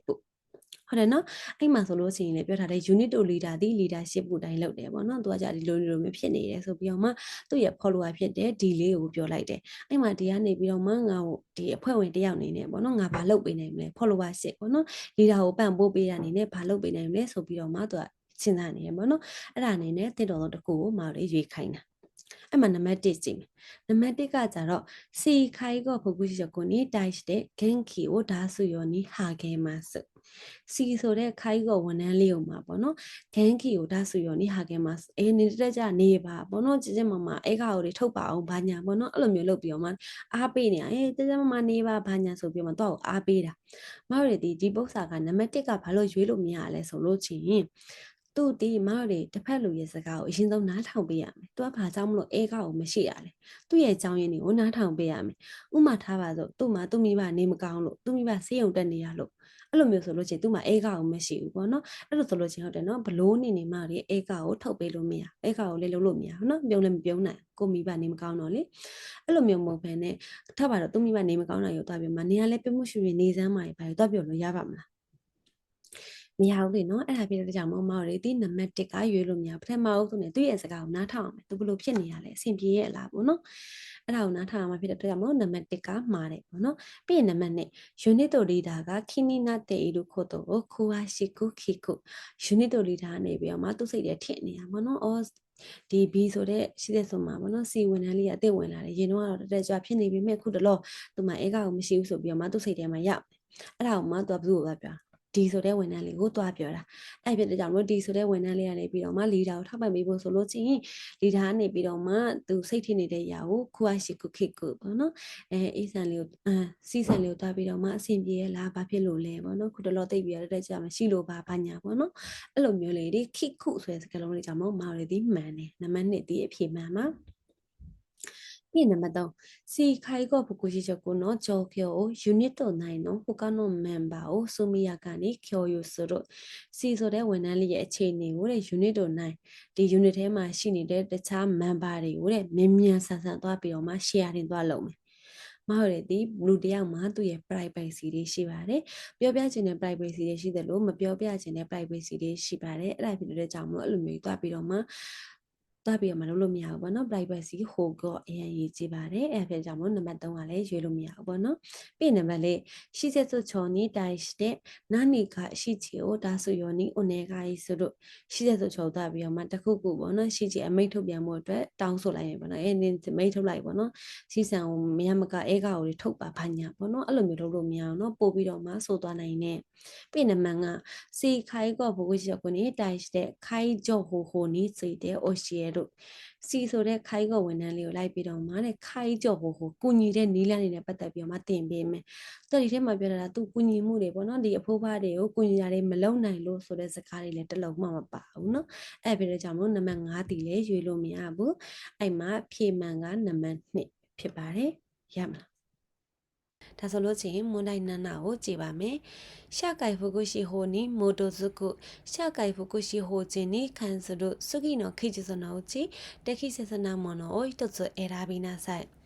ရှာကိုင်ဖုကုရှိဟိုဆိုတာကြတော့လူမှုတတချောင်ကြီးရဲ့ဥပဒေပေါ့နော်လူမှုဖူလုံရဲ့ဥပဒေကိုအခြေခံပြီးတော့မှရှာကိုင်ဖုကုရှိဟိုချင်းဆိုတာကြတော့အဲ့ဒီဥပဒေရဲ့အောက်မှာလုံနေတဲ့သူတွေပေါ့နော်သူတို့တွေနဲ့ပတ်သက်ပြီးတော့မှအောက်မှာဖပြရတဲ့ကနေမှန်ကန်တဲ့တည်တော်တဲ့အရာတစ်ခုကိုရွေးချယ်ပါပေါ့နော်မောက်ရည်ဒီမေကွန်းလေးကိုဖြေဖို့ဆိုလို့ချင်းရှာကိုင်ဖုကုရှိဟိုချင်းဆိုတာကဘာလဲဘာလုပ်တဲ့သူတွေလဲဆိုတာကိုသိဖို့လိုတယ်အဲ့အတွက်ကြောင့်မလို့ဒီထဲမှာသွားကြည့်မယ်ရှာကိုင်ဖုကုရှိဟိုချင်းဆိုတာကဘာလုပ်တဲ့လူတွေလဲဆိုလို့ချင်းရှာကိုင်ဖုကုရှိဂျီကျော်လူမှုတတချောင်းကြီးရဲ့လုပ်ငန်းတွေကိုလုပ်ဖို့အတွက်ရွေပြီးတော့မှဖွင့်ထားတဲ့လုပ်ငန်းတွေမှာလုပ်တာပြီးလို့ချင်းသူတို့တွေကကြတော့စိတ်ကြောနော်ယူကူဆိုချီဆိုပြီးတော့မှအခွန်တက်တာကင်းလို့ခွင့်နေလေရတယ်။ဘာလို့အခွန်တက်တာကင်းလို့ခွင့်ရလဲဆိုလို့ချင်းသူတို့တွေဒီအများပြည်သူအကျိုးအတွက်လှုပ်တာဖြစ်လို့နိုင်ငံတော်ကနေပြီးတော့မှစိတ်ကြောနော်ယူကူဆိုချီဆိုပြီးတော့မှအခွန်တက်တာကင်းလို့ခွင့်တွေကိုပေးထားတယ်။ဟုတ်ပြီနော်။ပြီးတော့ချင်းသူတို့တွေဒီခိုးအခီဂျီကယောအိုယောဘီရှူအခီဂျီကယောအိုအခွန်နောက်ခုတ်တော့ကဒေခီတို့ခိုးအခီဂျီကယောဆိုတာကြတော့အမြဲရတဲ့လုပ်ငန်းတွေပေါ့နော်အမြဲရတဲ့လုပ်ငန်းဒါမှမဟုတ်လို့ချင်းဝင်ငွေရတဲ့လုပ်ငန်းတွေကိုလှုပ်လို့ရတယ်ဒါပေမဲ့သူတို့ရဲ့ကိုကျိုးအတွက်တော့မတုံးရဘူးရှာကိုင်ဖို့ကုရှိဂျီကယောဆိုတဲ့လူမှုသက်တာချောင်းကြီးရဲ့လုပ်ငန်းတွေမှာပဲတုံးပေးရမယ်ပေါ့နော်အဲ့ဒီရလာတဲ့ပတ်စံတွေကို ပြီးရင်သူ့ရအောင်မှရှိနေတဲ့ဆက်စတီဇနင်းကဆိုတာကြတော့ခွင့်ပြုမိတ်ပေါ့နော်ဒီရှက်ကင်ပုကုရှိကြည်ကျော်ဆိုတဲ့လုပ်ငန်းတည်ထောင်မှုအတွက်ခွင့်ပြုမိတ်တွေတောင်းရတယ်ပေါ့နော်အဲ့ဒီတောင်းရတာကဘယ်သူစီမှာတောင်းရလဲဆိုလို့ချင်းဂန်းစုတ်ကူတိုတိုဖုကန်ချီချီအခြေခံနေနဲ့တော့တိုတိုဖုကန်ချီချီစီမှာတွားပြီးတော့မှတောင်းခံရတယ်ဟုတ်ပြီနော်ခွင့်ပြုမိတ်တွေလည်းတောင်းဖို့လိုအပ်တယ်တောင်းရင်လည်းဘယ်သူစီကိုတောင်းရလဲဆိုလို့ချင်းအခြေခံနေနဲ့တိုတိုဖုကန်ချီချီစီကိုမှတွားပြီးတော့မှတောင်းရတယ်ပြီးရင်ရှာကိုင်ဖူကူရှိဟိုချင်းနီဝယောဂီအင်ကိုင်လီဂျီကိုင်ခန်းကြီးကိုအိုကနာခဲတယ်ပါနာလာနိုင်ရှာကိုင်ဖူကူရှိဟိုချင်းမှာဆိုလို့ချင်းလူ9မျိုးမဖြစ်မနေကိုထားပေးရတယ်အဲ့ဒီကဘာတွေလဲဆိုလို့ချင်းယောဂီအင်ဆိုတဲ့ကောင်စီဝင်နေတယောက်ချင်းစီပေါ့နော်ယောဂီအင်ဆိုတဲ့ကောင်စီဝင်နေပြီးလို့ရှိရင်ယောဂီအင်ကိုင်ကောင်စီအဖွဲ့အစည်းတွေပေါ့နော်အစည်းအဝေးတွေကျင်းပတာမျိုးပြီးရင်လီဂျီဘုတ်ဖွဲ့အစည်းတွေဘုတ်ဖွဲ့ဝင်နေပြီးရင်လီဂျီကိုင်ဘုတ်အဖွဲ့အစည်းတွေစီဝေးတွေကျင်းပတာမျိုးပြီးရင်ခန်းကြီးဆိုတဲ့စည်ရင်းစစ်တွေကိုမထားလို့မရဘူးဟုတ်ပြီနော်ရှာကိုင်ဖူကူရှိဟိုချင်းမှာဆိုလို့ချင်းဒီလူ9မျိုးမဖြစ်မနေကိုထားရတယ်ပြီးရင်သူတို့ထဲမှာအရေးကြီးဆုံးကဆိုလို့ချင်းခန်းကြီးဆိုတဲ့စည်ရင်းစစ်ပေါ့နော်စည်ရင်းစစ်ကဆိုလို့ချင်းဒီထဲမှာရှိနေတဲ့ရှာကိုင်ဖူကူရှိဟိုချင်းမှာအလုံးလုံးနေတဲ့သူတယောက်တည်းကိုအလုံးနှစ်ခုတွဲလို့မရဘူးဥမာဆိုလို့ချင်းယောဂီအင်ကောင်စီဖွဲ့ဝင်ကောင်စီဝင်ကနေပြီးတော့မှဟုတ်ပြီငါကတော့ခန်းကြီးစည်ရင်းစစ်ရောတာဝန်တစ်ခုကိုတွဲပြီးတော့မှလုပ်မယ်ပေါ့နော်အဲ့လိုမျိုးတွေလုပ်လို့မရဘူးခန်းကြီးဆိုတဲ့စည်ရင်းစစ်ကိုအပြင်ကနေပြီးတော့မှငှားပြီးတော့မှလုပ်ရပါတယ်။ဘာလို့လဲဆိုလို့ချင်းဒါအစိုးရနဲ့ပတ်သက်တဲ့လုပ်ငန်းတွေဆိုလို့ချင်းစည်ရင်းစစ်တွေထားရှိရတယ်။ပြီးလို့ချင်းရလာတဲ့စည်ရင်းအင်းတွေကိုအများပြည်သူကိုချပြရတာတွေဖြစ်တဲ့အတွက်ကြောင့်မလို့စည်ရင်းအင်းတွေမှန်မှန်ကန်ကန်ရှိသေးဖို့ပေါ့နော်စည်ရင်းစစ်တွေကိုထားရတယ်ပေါ့နော်။ဟုတ်ပြီဒီထိရမယ်ဆိုလို့ချင်းမတို့ရဲ့ဒီနံပါတ်1ကနေနံပါတ်5ထဲမှာအဖြေမှန်ပဲဟာလဲတွက်ကြည့်မယ်နော်။ဟဲ့ရဆိုလို့ချင်းနံပါတ်1ကိုကြည့်မယ်ပေါ့နော်နံပါတ်1မှာကြတော့ရှူအခီဂျီကျော်ပါခင်းရှိစားတဲ့တေတို့ရှူအခီဂျီကျော်ဆိုတာကြတော့ဝင်ငွေရတဲ့လုပ်ငန်းတွေပေါ့နော်ဝင်ငွေရတဲ့လုပ်ငန်းတွေอ่ะဆိုလို့ချင်းနဲ့ခင်းရှိစားတဲ့တေတို့တားမြစ်ချင်းခံထားရတယ်ပေါ့နော်တနည်းအားဖြင့်ပြောမယ်ဆိုလို့ချင်းဝင်ငွေရတဲ့လုပ်ငန်းတွေကိုလုံးလို့မရဘူးလို့သူကပြောထားတာဒါပေမဲ့မရတဲ့ခိုးအခီဂျီကျော်အိုယော်ဘီရှူအခီဂျီကျော်ကိုအခုနောက်ခုတော့ကဒက်ခီလို့ပေါ့နော်ဝင်ငွေရတဲ့လုပ်ငန်းတွေကိုလုံးလို့တော့ရတယ်ဒါပေမဲ့ရလာတဲ့ဝင်ငွေတွေအကျိုးမြတ်တွေကိုတော့ကိုယ့်ရဲ့ကိုယ်ကျိုးအတွက်ကိုမတုံရဘူးရှာကိုင်ဖို့ကိုကြီးကျော်လုပ်ငန်းတွေလုပ်ဖို့အတွက်ကိုပဲတုံရမယ်ပေါ့နော်အဲ့ဖြစ်တဲ့ကြောင့်မို့နံပါတ်1ကမှားတယ်ပြီးရင်နံပါတ်2ကကြတော့ shortcut ဆွချောဝါနိုင်ကခုဖုတဲ့အာတို့ shortcut ဆွချောဆိုတာကြတော့တာဝန်ယူကြီးကြက်တဲ့အစိုးရဌာနပေါ့နော်တာဝန်ယူကြီးကြက်တဲ့အစိုးရဌာနအဖွဲ့အားဆိုလို့ချင်းနဲ့နိုင်ကခုဖုဆိုတဲ့ဝင်ကြီးချုပ်ရုံးကနေပြီးတော့မှလောက်တာဖြစ်တယ်ပေါ့နော်မဟုတ်တဲ့ဒီရှကိုင်ဖုကုရှိကြီးကျော်တွေကိုတာဝန်ယူကြီးကြက်တာဒီအခြေခံနေနဲ့တိုတိုဖုခံချီကြီးကနေပြီးတော့မှလောက်ပါတယ်အဲ့ဖြစ်တဲ့ကြောင့်မို့နံပါတ်2ကလည်းမှားတယ်နော်ပြီးရင်နံပါတ်3ဆက်စတီစုကြည်နီရှော့ကဆွချောနော်နင်းကဝဖူရော်တဲ့အားတို့တီထောင်တဲ့ချိန်ပေါ့နော်တီထောင်တဲ့ချိန်မှာဆိုလို့ချင်းနဲ့ရှော့ကဆွချောကြီးကျက်တဲ့အစိုးရဌာနရဲ့နင်းကဆိုတာခွင့်ပြုမိတ်နေရဆိုရင်မလိုအပ်ဘူးလိုကိုလိုအပ်တယ်เนาะဒီမှာဆိုလို့ချင်းပြောတာလေဆက်စတီစုနင်းကဝကန်ဆိုကိုတိုရိုးဟုကန်ကြည့်ခွင့်ပြုမိတ်နေကိုမဖြစ်မနေကိုတောင်းရတယ်ဘယ်သူစီကိုတောင်းမလဲဆိုလို့ချင်းအခြေခံနေနဲ့တိုရိုးဟုကန်ကြည့်စီကိုသွားပြီးတော့မှတောင်းရတယ်ပေါ့နော်ပြီးရင်နံပါတ်4ကကြတော့ဟီယိုဂီအင်ကိုင်ကိုအိုကူဟီစွယောကအာတို့ဟီယိုဂီအင်ကိုင်ဆိုတာကြတော့ကောင်စီဝင်အစည်းအဝေးတွေပေါ့နော်အစည်းအဝေးတွေကိုထားရှိဖို့လိုအပ်တယ်လို့ပြောရတဲ့အတွက်ကြောင့်မှန်တယ်နော်မလေးရှာကိုင်ဖူကူရှိဟိုချင်းမှာဆိုလို့ရှိရင်မဖြစ်မနေထားရှိရမယ်မျိုးစား5မျိုးရှိတယ်ပေါ့နော်အဲ့မှာဆိုရင်ဟီယိုဂီအင်ကိုင်ဒီဂျီကိုင်ခန်းကြီးဆိုပြီးတော့မှမထားလို့မရဘူးနော်ပြီးနံပါတ်5ကြတော့ခိုင်ဆန်ဝါခင်းရှိစားတဲ့တေးတို့ခိုင်ဆန်ဆိုတာဖြတ်သိမ်းတာပေါ့နော်ကုမ္ပဏီဖြတ်သိမ်းတာဆိုလို့ချင်းနဲ့တားမြစ်ထားတယ်ကုမ္ပဏီဖြတ်သိမ်းတာလည်းမလုပ်ရဘူးပေါ့နော်ကုမ္ပဏီထားပြီးသားလို့ချင်းပြန်ပြီးတော့မှဖြတ်သိမ်းလို့မရဘူးလို့သူကပြောထားတာဒါပေမဲ့မောက်တယ်ဒီကိုယ့်ရဲ့ကုမ္ပဏီကတည်တည်ချာလေးမလဲပတ်နေဘူးဆိုလို့ချင်းတော့ဖြတ်သိမ်းလို့ရပါတယ်အဲ့ဒါဖြစ်တဲ့ကြောင့်မို့အဖြစ်မှန်ဒီယွန်ပန်ဖြစ်ပါတယ်ရမယ်နော်ဒါဆိုလို့ချင်းနောက်တစ်ပုတ်ဆက်သွားပါမယ်ဟာပြီနော်မွန်တိုင်းဟာကြီးကိုကြည့်မယ်နော် Suki no Kijusonochi, Daiki Junkai, Suichi Daokata, Homo Kaigo, Kango no Sesomedo Ste, Tarasi Mono, Hitotsu Erabinasai. အောက်မှာဖော်ပြတဲ့ထဲကနေပြီးတော့မှတေခိဂျွန်ကိုင်ဇွီဂျီတိုင်ယိုကတာဟိုမွန်ခိုင်ကိုခန်းကိုရဲ့ရှင်းပြချက်အနေနဲ့မှန်ကန်တဲ့အရာတစ်ခုကိုရွေးချယ်ပါပေါ့နော်ဒီမေးခွန်းလေးကိုဖြေဖို့ဆိုလို့ချင်းမဟုတ်တဲ့ဒီဟာအကြောင်းကိုသိဖို့လိုတယ်ပေါ့နော်ဒီဟာဘာလဲဘာကိုပြောချင်တာလဲပေါ့နော်အဲ့ဒီမှာသူဒီလဲဟိုမွန်ခိုင်ကိုတစ်မျိုးပဲအိမ်ထဲရောက်သွားပြီးတော့မှဝန်ဆောင်မှုပေးတဲ့စာပစ်တစ်မျိုးပဲပေါ့နော်အဲ့ဒီမှာတေခိဂျွန်ကိုင်ဆိုတာကြတော့တတ်မှတ်ထားတဲ့အချိန်မှာဖိုးဖွားတွေရဲ့အိမ်ကိုသွားပြီးတော့မှပြုစုပေးတာအမြဲတမ်းဖိုးဖွားတွေနဲ့အတူတကွနေပြီးတော့မှလှုပ်ပေးတာမျိုးမဟုတ်ဘူးပေါ့နော်ဥမာဖိုးဖွားပေါ့နော်ဖိုးကြီးဖွားကြီးနှစ်ယောက်တည်းနေတာမျိုးရှိတဲ့ဆိုကိုမဝင်ကျင်တဲ့သူတွေကိုဆိုလို့ရှိရင်ဒီလိုမျိုး service တွေကိုသုံးနေပေါ့နော်ဥမာဖိုးကြီးဖွားကြီးနှစ်ယောက်တည်းနေပြီးတော့မှအိမ်မှာမနေ့နေ့လေညစေတောက်ဖို့အတွက်အိမ်ကိုလာပြီးတော့မှနေတိုင်းလာပေးပါပေါ့နော်အဲ့လိုမျိုးတတ်မှတ်ထားတဲ့အချိန်မှာအိမ်နဲ့ရောက်သွားပြီးတော့မှပြုစုပေးတယ်ပြီးလို့ချင်းဇွီးကြည့်တိုင်ယိုဂါတာဆိုတာကြတော့ညဘက်ဖိုးဖွားကြီးတစ်ခုခုရေးပေါ်လိုအပ်တယ်အဲ့လိုမျိုးဆိုလို့ချင်းဖုံးဆက်လိုက်တယ်အဲ့လိုမျိုးချိန်မှာလာပြီးတော့မှအိမ်နဲ့ရောက်လာပြီးတော့မှပြုစုပေးတာမျိုးပေါ့နော်အဲ့လိုမျိုးလုပ်ပေးတဲ့ဝန်ဆောင်မှုဖြစ်ပါတယ်ပေါ့နော်ဟုတ်ပြီအဲ့ဆိုလို့ချင်းသူ့ရဲ့အောက်မှာနံပါတ်1ကနေနံပါတ်5ကိုတွားပြီးတော့မှအဖြေသွားရှာကြည့်မယ်ဟဲ့ရဆိုလို့ချင်းနံပါတ်1ကိုတွားမယ်ပေါ့နော်လီယိုတေအင်ဝါကျူနီအီကတော့စာရမဲလာလေတေအီတို့အသုံးပြုလို့ရတဲ့လူဦးရေပေါ့နော်လူဦးရေရေးတွက်ဆိုလို့ချင်းနဲ့6ရောက်အောက်ဆိုပြီးတော့မှတတ်မှတ်ထားတယ်ပေါ့နော်မတို့တွေဂရုဟုံးနေပါလေဆိုလို့ချင်းနော်တတ်မှတ်ထားတာမျိုးရှိတယ်ဒါပေမဲ့ဒီဝန်ဆောင်မှုမှာကြတော့အဲ့လိုမျိုးရှင်းရှင်းလင်းလင်းသတ်မှတ်ထားတာမျိုးတော့မရှိဘူးအဲ့ဒါပြောတဲ့ကြောင့်မို့နံပါတ်1ဒီမကိုင်နေဘူးပေါ့နော်နံပါတ်1ကမှားတယ်ပြီးရင်နံပါတ်2နေချူရကန်ကိုစူကြည့်တဲ့တေခေါဆိုလို့စာပေးစုတဲ့အာတော့နေခင်းဘက်တွေရောပြီးလို့ချင်းညဘက်တွေမှာရောဝန်ဆောင်မှုပေးတဲ့လုပ်ငန်းတစ်ခုဖြစ်ပါတယ်ပေါ့နော်အဲ့ပြီးတဲ့ကြောင့်မို့ဖြေမှန်ဒီနံပါတ်2မှန်ပါတယ်မတို့ရဲ့ဒီဝန်ဆောင်မှုဒီနေခင်းဘက်ရောဖိုးဖွားတွေလိုအပ်ရင်လိုအပ်သလိုသွားပြီးတော့မှဝန်ဆောင်မှုပေးပြီးတော့မှညဘက်အဖိုးဖွားကလိုအပ်လို့ခေါ်တယ်ပေါ့နော်အဲ့လိုမျိုးချိန်မှာဆိုရင်လည်းသွားပြီးတော့မှဝန်ဆောင်မှုပေးပါတယ်အဲ့ပြီးတဲ့ကြောင့်မို့ဖြေမှန်ဒီနံပါတ်2ဖြစ်ပါတယ်ပြီးရင်နံပါတ်3ကကြတော့နေချီချောတိုင်ယိုဂါတာခော်ဒိုစေကာဆိုခိုင်ကောနေချီချောကိုရဲရှာဂရုပုဟောမွန်နီနျူခောဆိုတို့ဒီယောရှာနီဒိုင်စတဲ့ခီနိုခွန်ရန်ကိုအခုနာကိုစာပြီးဆိုတဲ့အာတော့ဒီနီးချီချော်ရှိတဲ့ယောဂတွေကိုအတူတကွဝန်ဆောင်မှုပေးတဲ့လုပ်ငန်းပေါ့နော်သူ့နောက်တစ်မျိုးအနေနဲ့ group ဟုံးမှုလို့လည်းခေါ်တယ်မဟုတ်တဲ့ group ဟုံးမှုလို့ပြောလိုက်တယ်ဆိုလို့ချင်းအားလုံးသိပြီးသားဖြစ်မယ်လို့ထင်တယ်ပေါ့နော်အဲ့လိုမျိုး group ဟုံးမှုမှာဝင်ပြီးတော့မှနေနေတဲ့အဖိုးဖွားတွေကိုလိုက်ပြီးတော့မှတဲ့ခီနိုခွန်ရန်လှုပ်ဆောင်မှုတွေပြန်လဲကောင်းမွန်ဖို့ဝန်ဆောင်မှုပေးတဲ့လုပ်ငန်းတစ်ခုဖြစ်ပါတယ်ပေါ့နော်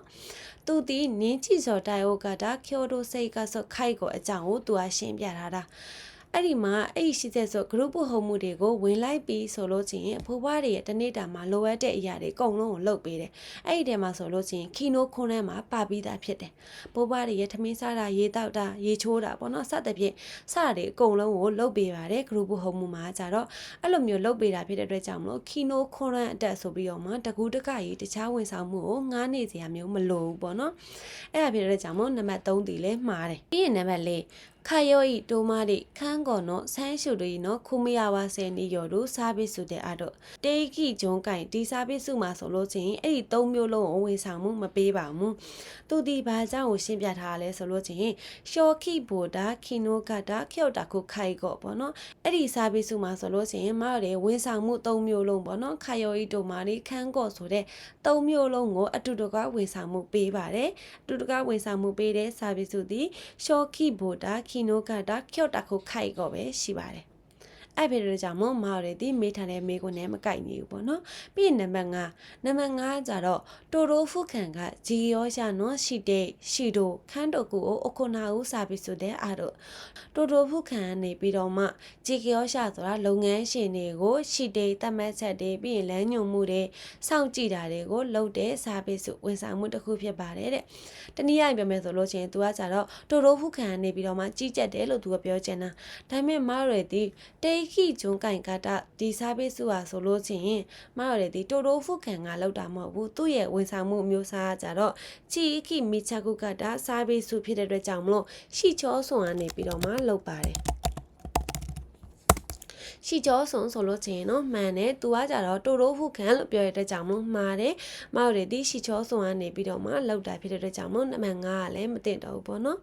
ဒါဆိုလို့ချင်းရမယ်နော် ဒါဆိုရင်နောက်တစ်ပုတ်ဆက်သွားပါမယ်ဒါဆိုလို့ချင်းမွန်တိုင်း Q ဘန်ကိုကြည့်မယ်နော်Aさん48歳会社員はうつ症状から体調不良が続き仕事を休むことが増えたため自主的に退職したအသက်48နှစ်အရွယ်ကုမ္ပဏီဝန်ထမ်းလေးဖြစ်တဲ့အေးဆန်ဆိုလို့ရှိရင်သူ့မှာစိတ်ကြယောဂလက္ခဏာတွေကြောင့်မလို့ခန္ဓာကိုယ်ကနေထိုင်မကောင်းဖြစ်လာတယ်များလာတယ်ပေါ့နော်အဲ့လိုမျိုးနေထိုင်မကောင်းဖြစ်လာတဲ့အတွက်ကြောင့်မလို့အလုပ်တွေလည်းခဏခဏနာရတယ်အလုပ်နာရတွေလည်းများလာတဲ့အတွက်ကြောင့်မလို့သူ့ဘာသူအလုပ်ထွက်လိုက်တယ်ပေါ့နော်その後、体調は回復したが、再就職先がなかなか見つからなかった。အဲ့ဒီနောက်ပိုင်းမှာခန္ဓာကိုယ်ကတော့ပြန်ကောင်းသွားပြီ။ဒါပေမဲ့အလုပ်တစ်ခါပြန်ရှာတာပေါ့နော်။အလုပ်ရှာတဲ့နေရာမှာတော်တော်နဲ့အလုပ်မတွေ့ဘူးပေါ့နော်။အလုပ်မရခဲ့ဘူးတဲ့။しばらく貯金で生活していたが、数ヶ月後、生活を営むことができなくなってしまった。ခဏလောက်ပေါ့နော်ခဏလောက်ကတော့သူ့မှာစုထားတဲ့ငွေလေးနဲ့နေထိုင်စားသောက်မှုကလောက်ခဲ့တယ်ဆိုပေမဲ့လာနှင်းငယ်ကြာသွားတာပေါ့နော်လာလေးတွေကြာသွားတဲ့အခါမှာဆိုရင်တော့သူ့ရဲ့နေထိုင်မှုဘဝကိုပြုလုပ်ဖို့ကခက်ခဲလာတယ်နော်တတ်တော်မှာတဲ့သူရှင်းစုကူကနာကုစိတ်ကတ်ဟိုကိုဂျူကျူဆူရုကိုတိုနီစတာသူ့မှာကြတော့ဒီမိကိုအားထားလို့ရတဲ့မိသားစုတွေဆွေမျိုးတွေကလည်းမရှိဘူးပေါ့နော်ဆွေမျိုးတွေကလည်းမရှိတဲ့အတွက်ကြောင့်မလို့စိတ်ကတ်ဟိုကိုနိုင်ငံတော်ကနေပြီးတော့မှနေထိုင်မှုဘဝအတွက်ထောက်ပံ့ကူညီပေးတဲ့ဟာကိုသူကလက်ခံဖို့ဆုံးဖြတ်လိုက်တယ်ပေါ့နော်လက်ခံဖို့လှုပ်လာခဲ့တယ်この事例において日本国憲法に基づいて A さんに保障される権利として最も適切なものを一つ選びなさい。ဒီအခြေအနေကိုကြည့်ပြီးတော့မှဂျပန်နိုင်ငံရဲ့ဖွဲ့စည်းပုံအခြေခံဥပဒေကိုအခြေခံပြီးတော့မှ A ဆန်ကိုကာကွယ်စောင့်ရှောက်ပေးတဲ့ A ဆန်ရဲ့ရပိုင်ခွင့်ပေါ့နော်။ A ဆန်ရဲ့ရပိုင်ခွင့်အနေနဲ့မှန်ကန်တဲ့အရာတစ်ခုကိုရွေးချယ်ပါပေါ့နော်။အဲ့မှာနံပါတ်1ကိုကြည့်မယ်။နံပါတ်1ကကြတော့ဒန်တိုင်းခိုးလျှော့ခံဒန်တိုင်းခိုးလျှော့ခံဆိုတာကြတော့စုပေါင်းညှိနှိုင်းခွင့်တနည်းအားဖြင့်ပြောမယ်ဆိုလို့ချင်းအလုတ်ရှင်နဲ့အလုတ်သမားနဲ့ကိုစုပေါင်းညှိနှိုင်းတာလူတဦးတယောက်တည်းကနေပြီးတော့မှသွားပြီးတော့မှအလုတ်ရှင်စီကိုလောက်ခလာစာတိုးပေးဖို့တွေသွားပြောတာမျိုးမဟုတ်ဘဲနဲ့လူသမားတွေစုစည်းပြီးတော့ပေါ့နော်အလုတ်သမားတွေအဖွဲလိုက်စုဝေးပြီးတော့မှအလုတ်ရှင်ကိုသွားပြီးတော့မှညှိနှိုင်းတာပေါ့နော်တဦးတယောက်တည်းပြောတာတဲ့အဖွဲလိုက်တောင်းဆိုမှုတွေအဖွဲလိုက်လှုပ်ရှားတာတွေကပို့ပြီးတော့မှအကျိုးတရားမှုတွေရှိတယ်ပေါ့နော်ဒီဟာဒီနံပါတ်1ကအဲ့ဒါကိုပြောတာဒီအလုတ်ရှင်နဲ့အလုတ်သမားနဲ့ကြားပေါ့နော်စုပေါင်းညှိနှိုင်းခွင့်ကိုသူကပြောချင်တာမတို့ရဲ့ဒီမေကွန်ကကြတော့ဒီဂျပန်နိုင်ငံရဲ့ဥပဒေကိုအခြေခံပြီးတော့မှစိတ်ကဆုတ်ဟိုခေါ်နဲ့ပတ်သက်ပြီးတော့မှနိုင်ငံတော်ကထောက်ပံ့ပေးတဲ့ຢာနဲ့ပတ်သက်ပြီးတော့မှမေးတာပေါ့နော်ဒါဖြစ်တဲ့အတွက်ကြောင့်မလို့မေကွန်နဲ့ဖြေနေမကိုက်ဘူးပြီးရင်နံပါတ်2ကကြတော့ပြောတိုးခံဆိုတာကကြတော့နိုင်ငံသားအလုံးဒန်းတူညီမျှရရမယ်ဆိုတဲ့အခွင့်အရေးဥပမာဘယ်လိုမျိုးလဲဆိုလို့ချင်းသူ့မှာယောဂရှိနေလို့သူကဒီဟာရတင်ရထိုက်တာတွေမရဘူးအဲ့လိုမျိုးတွေမဟုတ်ဘဲနဲ့နိုင်ငံသားတယောက်အနေနဲ့ရတင်ရထိုက်တဲ့အခွင့်အရေးတွေကိုဒန်းတူညီမျှရရမယ်လို့သူကပြောချင်တာဒါကလည်းမဆိုင်ဘူးပေါ့နော်ပြီးရင်နံပါတ်3ကကြတော့ဇိုင်းဆန်းခံဆိုတာကြတော့အမွေဆက်ခံပိုင်ခွင့်ဒါမိဘနဲ့သားသမီးကြားမှာရှိနေတဲ့အမွေဆက်ခံပိုင်ခွင့်နေလားအဲ့လိုမျိုးပေါ့နော်အမွေကိစ္စနဲ့ပတ်သက်တဲ့ဟာတွေကိုပြောတာပြီးရင်နံပါတ်4ကကြတော့ရှီဆိုးနော်ဂျီယူဆိုတာကြတော့လွတ်လပ်စွာတွေးခေါ်ပိုင်ခွင့်ဒါလူတဦးတယောက်အနေနဲ့လွတ်လပ်စွာတွေးခေါ်ပိုင်ခွင့်ရှိတယ်ပေါ့နော်ဒါလည်းမေကွန်နဲ့မဆိုင်ဘူးပြီးရင်နံပါတ်5ကကြတော့စေးစွန်းခံဆိုတာကြတော့အသက်ရှင်တန်ပိုင်ခွင့်ဂျပန်နိုင်ငံရဲ့ဥပဒေပုံမှာဒိုင်နီဂျူကိုကျော်မှာဖော်ပြထားတဲ့စေးစွန်းခံပေါ့နော်ဂျပန်နိုင်ငံရဲ့ဒိုင်နီဂျူကိုကျော်လို့ခေါ်တဲ့ဥပဒေပုံမှာ25ကနေပြီးတော့မှဖော်ပြထားပြီးတော့မှနိုင်ငံသားအလုံးခန်းခိုးတဲ့ဘုံကတက်ကီနာစိုက်တေးကန်နော်စိတ်ကဆိုအီတိုနာမွန်ခန်းတွေကိုယူဆိုလို့ဆိုပြီးတော့မှနိုင်ငံသားတွေအားဆိုလို့ချင်းကြမ်းမာနဲ့သူတို့ရဲ့အနေဆုံးသောနေထိုင်မှုဘဝကိုပေးပို့နိုင်မှုအတွက်နိုင်ငံတော်ကနေပြီးတော့မှထောက်ပံ့ပေးတဲ့အရာကိုပြောတာဖြစ်တယ်ပေါ့နော်။ဘာလို့ဆိုလို့ဆိုရင်အေးဆန်ကလည်းသူ့မှာကြတော့ဘာမှကိုမရှိတော့တဲ့အတွက်ကြောင့်မို့စိတ်ကဆုတ်ဟိုကိုနိုင်ငံတော်ကနေပြီးတော့မှကူညီပေးတဲ့အကူအညီကိုမဖြစ်မနေကိုခံယူရတော့မယ်ပေါ့နော်စိတ်ကဆုတ်ဟိုကိုအဲ့ဒါဖြစ်တဲ့အတွက်ကြောင့်မို့ဖြေမှန်သည့်နံပါတ်5ဖြစ်တဲ့စိတ်ဆုံးခံရမယ်နော်။ဒါဆိုလို့ချင်းနောက်တစ်ပုဒ်ဆက်သွားပါမယ်။ဒါဆိုလို့ချင်းမွန်တိုင်းတန်းလေးကိုကြည့်မယ်နော်次の記述のうち保健所に関するものとして正しいものを一つ選びなさい。အောက်မှာဖော်ပြထားတဲ့ထဲကနေပြီးတော့မှဟိုခန်းကျော်ဆိုတာကြတော့ကျမရေးစင်တာပေါ့နော်။ကျမရေးစင်တာနဲ့ပတ်သက်တဲ့အရာအနေနဲ့မှန်ကန်တဲ့အရာတစ်ခုကိုရွေးချယ်ပါပေါ့နော်။မောက်တွေဒီမေကွန်းလေးကိုဖြေဖို့ဆိုလို့ချင်းဟိုခန်းကျော်ဆိုတာဘာလဲ။သူ့ရဲ့အခြေခံထားတဲ့ဥပဒေကဘယ်ဥပဒေလဲဆိုတာကိုသိဖို့လိုတယ်။အဲ့ဒီတော့ကြောင့်မလို့မောက်တွေဒီဘေးမှာရှိတဲ့ဟာလေးကိုရင်သုံးသပ်ပြီးတော့မှလေ့လာမယ်။ ဟဲ့အဲ့ဒါဆိုလို့ချင်းဟိုခန်းကြော့ကျမ်းမာရေးစင်တာကကြတော့သူ့ရဲ့ခွန်ကျော်ဟိုအခြေခံထားတဲ့ဥပဒေဒီချီကီဟိုခန်းဟိုဒေတာကျမ်းမာရေးဥပဒေကိုခြေခံထားတယ်ဟုတ်ပြီနော်သူ့ရဲ့ခြေခံထားတဲ့ဥပဒေဒီချီကီဟိုခန်းဟိုဆိုတာကိုသိရမယ်ပြီးလို့ချင်းသူ့မှာ short ချောဆိုတာအကြီးအကဲပေါ့နော်အကြီးအကဲထားရှိတဲ့နေရာမှာဆိုလို့ချင်းမဖြစ်မနေကိုဆရာဝန်ဖြစ်ရမယ်ဆရာဝန်မဟုတ်တဲ့တခြားသူတွေမရဘူးသူ့ရဲ့အကြီးအကဲဒီဆရာဝန်မဖြစ်မနေကိုထားရှိရမယ်ပြီးရင်သူ့ရဲ့စိတ်ချိထားရှိရနေရတယ်ပေါ့နော်ဟိုခန်းကြော်တွေကိုဘယ်လိုနေရာတွေမှာဖွင့်လှစ်မလဲပေါ့နော်ထားရှိရနေရတဲ့ဒီတိုတိုဖုခန်းရှိတဲတိုစီချူကာကိုရှိတကုပဲစခုဆိုပြီးတော့မှအဲ့လိုနေရာတွေမှာထားရှိရမယ်ဒါပေမဲ့ရှိချောစုံတိုင်းမှာထားရှိရမှာတော့မဟုတ်ဘူးပေါ့နော်သူဒီအရင်ကြီးမားတဲ့နေရာဖြစ်တဲ့အတွက်ကြောင့်မလို့တိုတိုဖုခန်းနေမှာပြီးလို့ချင်းရှိတဲတိုရှိတတ်မှတ်ထားတဲ့မြို့တွေပေါ့နော်ပြီးရင်ချူကာကိုရှိအဓိကကြတဲ့မြို့တွေပြီးရင်တကုပဲစခုအထူးတတ်မှတ်ထားတဲ့ရက်ကွက်တွေပေါ့နော်အဲ့လိုနေရာတွေမှာထားရှိရမယ်ပြီးရင်သူ့ရဲ့ကြောမှုပေါ့နော်လုပ်ငန်းတာဝန်တွေလုပ်ငန်းတွေကဘာတွေလုပ်ပေးလဲဆိုလို့ချင်းသူ့ရဲ့လုပ်ငန်းတွေအများကြီးရှိတယ်14ခုတောင်မှရှိရပေါ့နော်အဲ့ဒီကနေပြီးတော့မှနည်းနည်းရေးကြီးတဲ့ဟာလေးကိုမှထုတ်ပေးထားတယ်ဒီရှိကဟိုခန်းသွားကျမရေးနဲ့ပတ်သက်တဲ့အရာတွေပေါ့နော်သွားကျမရေးနဲ့ပတ်သက်တဲ့အရာတွေပြီးလို့ချင်းစေးရှင်းဟိုခန်းစိတ်ပိုင်းဆိုင်ရာအမခံတွေကျမရေးတွေနဲ့ပတ်သက်တဲ့အရာတွေပြီးရင်ချီလျောဟိုစေကုသနေတွေနဲ့ပတ်သက်တာတွေရဲ့ပြီးရင်အေးစေးကြုံတော့ရှိခန်းဒီစေးရုံတရုံမှာတန်ရှင်းတန့်ရှင်းမှုရှိရလားဆိုပြီးတော့မှ testလုပ်တာပေါ့နော်စစ်ဆေးတာတွေနဲ့ပတ်သက်ပြီးတော့မှလုပ်ပါတယ်သူ့ရဲ့လုပ်ငန်းတွေအများကြီးရှိရနော်အမဒီတဲကနေပြီးတော့မှအနည်းငယ်လေးကိုပဲထုတ်လုပ်ပေးထားတာပါဒါဆိုလို့ရှိရင်1ကနေ9ထိကိုတွားကြည့်မယ်အမှန်နံပါတ်1ဟိုခန်းရှိဂျောဆန်းရှိခန်းကောရှိဟိုနီမိုတိုဆွေတဲ့စက်ချီစားတဲ့တေဤတို့ဒီဟိုခန်းကြောဟာဆိုလို့ချင်းနဲ့ဟိုခန်းရှိဂျောဆန်းရှိခန်းကောရှိဟိုအဲ့ဒီဥပဒေကိုခြေခံပြီးတော့မှတည်ထောင်ထားပါတယ်မဟုတ်ဒီခြေခံထားတာဒီသူ့ရဲ့ခွန်ကျော်ဟိုကချီကီဟိုခန်းဟိုချီကီဟိုခန်းဟိုကိုခြေခံပြီးတော့မှတည်ထောင်ထားတာဖြစ်ပါတယ်အဲ့အတွက်နံပါတ်1ကမှားတယ်ပြီးရင်နံပါတ်2စုပဲတဲ့နော်ရှိချောစွန်နီစက်ချီနော်ဂီမူကအားတော့ရှိချောစွန်တိုင်းမှာမဖြစ်မနေထားရှိရမယ်ဆိုပြီးတော့မှသတ်မှတ်ထားတယ်။မဟုတ်တဲ့ဒီစက်ချိထားရှိရမယ့်နေရာတွေမှာဆိုလို့ချင်းတိုတိုဖုခန်းရှိတဲ့တော့စီချူကာကိုရှိတိုကုပစ်စခုဆိုပြီးတော့မှအဲ့လိုတွေသတ်မှတ်ထားတယ်။ဒါပေမဲ့ရှိချောစွန်တိုင်းမှာတော့ထားရှိရမယ်ဆိုပြီးတော့မှသတ်မှတ်ထားတာမျိုးမရှိဘူး။ပြီးနံပါတ်3ဂေယိုမှုနီဝဆေးရှင်းဟိုခန်နီခန်ဆရူဂျီကိုကဖူကူမာတဲ့တေဤတို့သူ့ရဲ့လုပ်ငန်းတာဝန်တွေထဲမှာဆိုလို့ရှိရင်စိတ်ပိုင်းဆိုင်ရာကျန်းမာရေးပေါ့နော်စိတ်ပိုင်းဆိုင်ရာကျန်းမာရေးအမခံတွေနဲ့ပတ်သက်တဲ့လုပ်ငန်းအကြောင်းအရာတွေပါဝင်နေပါတယ်လို့ပြောရတဲ့ကြောင့်မလို့နံပါတ်3ဒီအဖြေမှန်ပါတယ်ပြီးရင်နံပါတ်4ရှိကအေးဆေးရှိအိုကာနာခုတေဝနာရာနိုင်ရှိကအေးဆေးရှိဆိုတာကြတော့သွားကျမ်းမာရေးဆရာဝန်ပေါ့နော်သွားကျမ်းမာရေးဆရာဝန်ကိုတဲ့မထားမဖြစ်ထားရမယ်ဆိုပြီးတော့မှသူကသတ်မှတ်ထားတယ်ပေါ့နော်အဲ့လိုမျိုးမရှိဘူးဒါပေမဲ့သူ့ရဲ့ short ချောအကြီးအကဲကတော့ဆရာဝန်မဟုတ်လို့မရဘူးပေါ့နော်ဆရာဝန်ကိုထားရှိရမယ်လို့သတ်မှတ်ထားတာဆိုပေမဲ့တခြားဝန်ထမ်းတွေကတော့အဲ့လိုမျိုးရှိကအေးဆေးဆိုပြီးတော့မှမဖြစ်မနေထားရှိရမယ်ဆိုပြီးတော့မှတော့သတ်မှတ်ထားတာမျိုးမရှိဘူးပြီးရင်နံပါတ်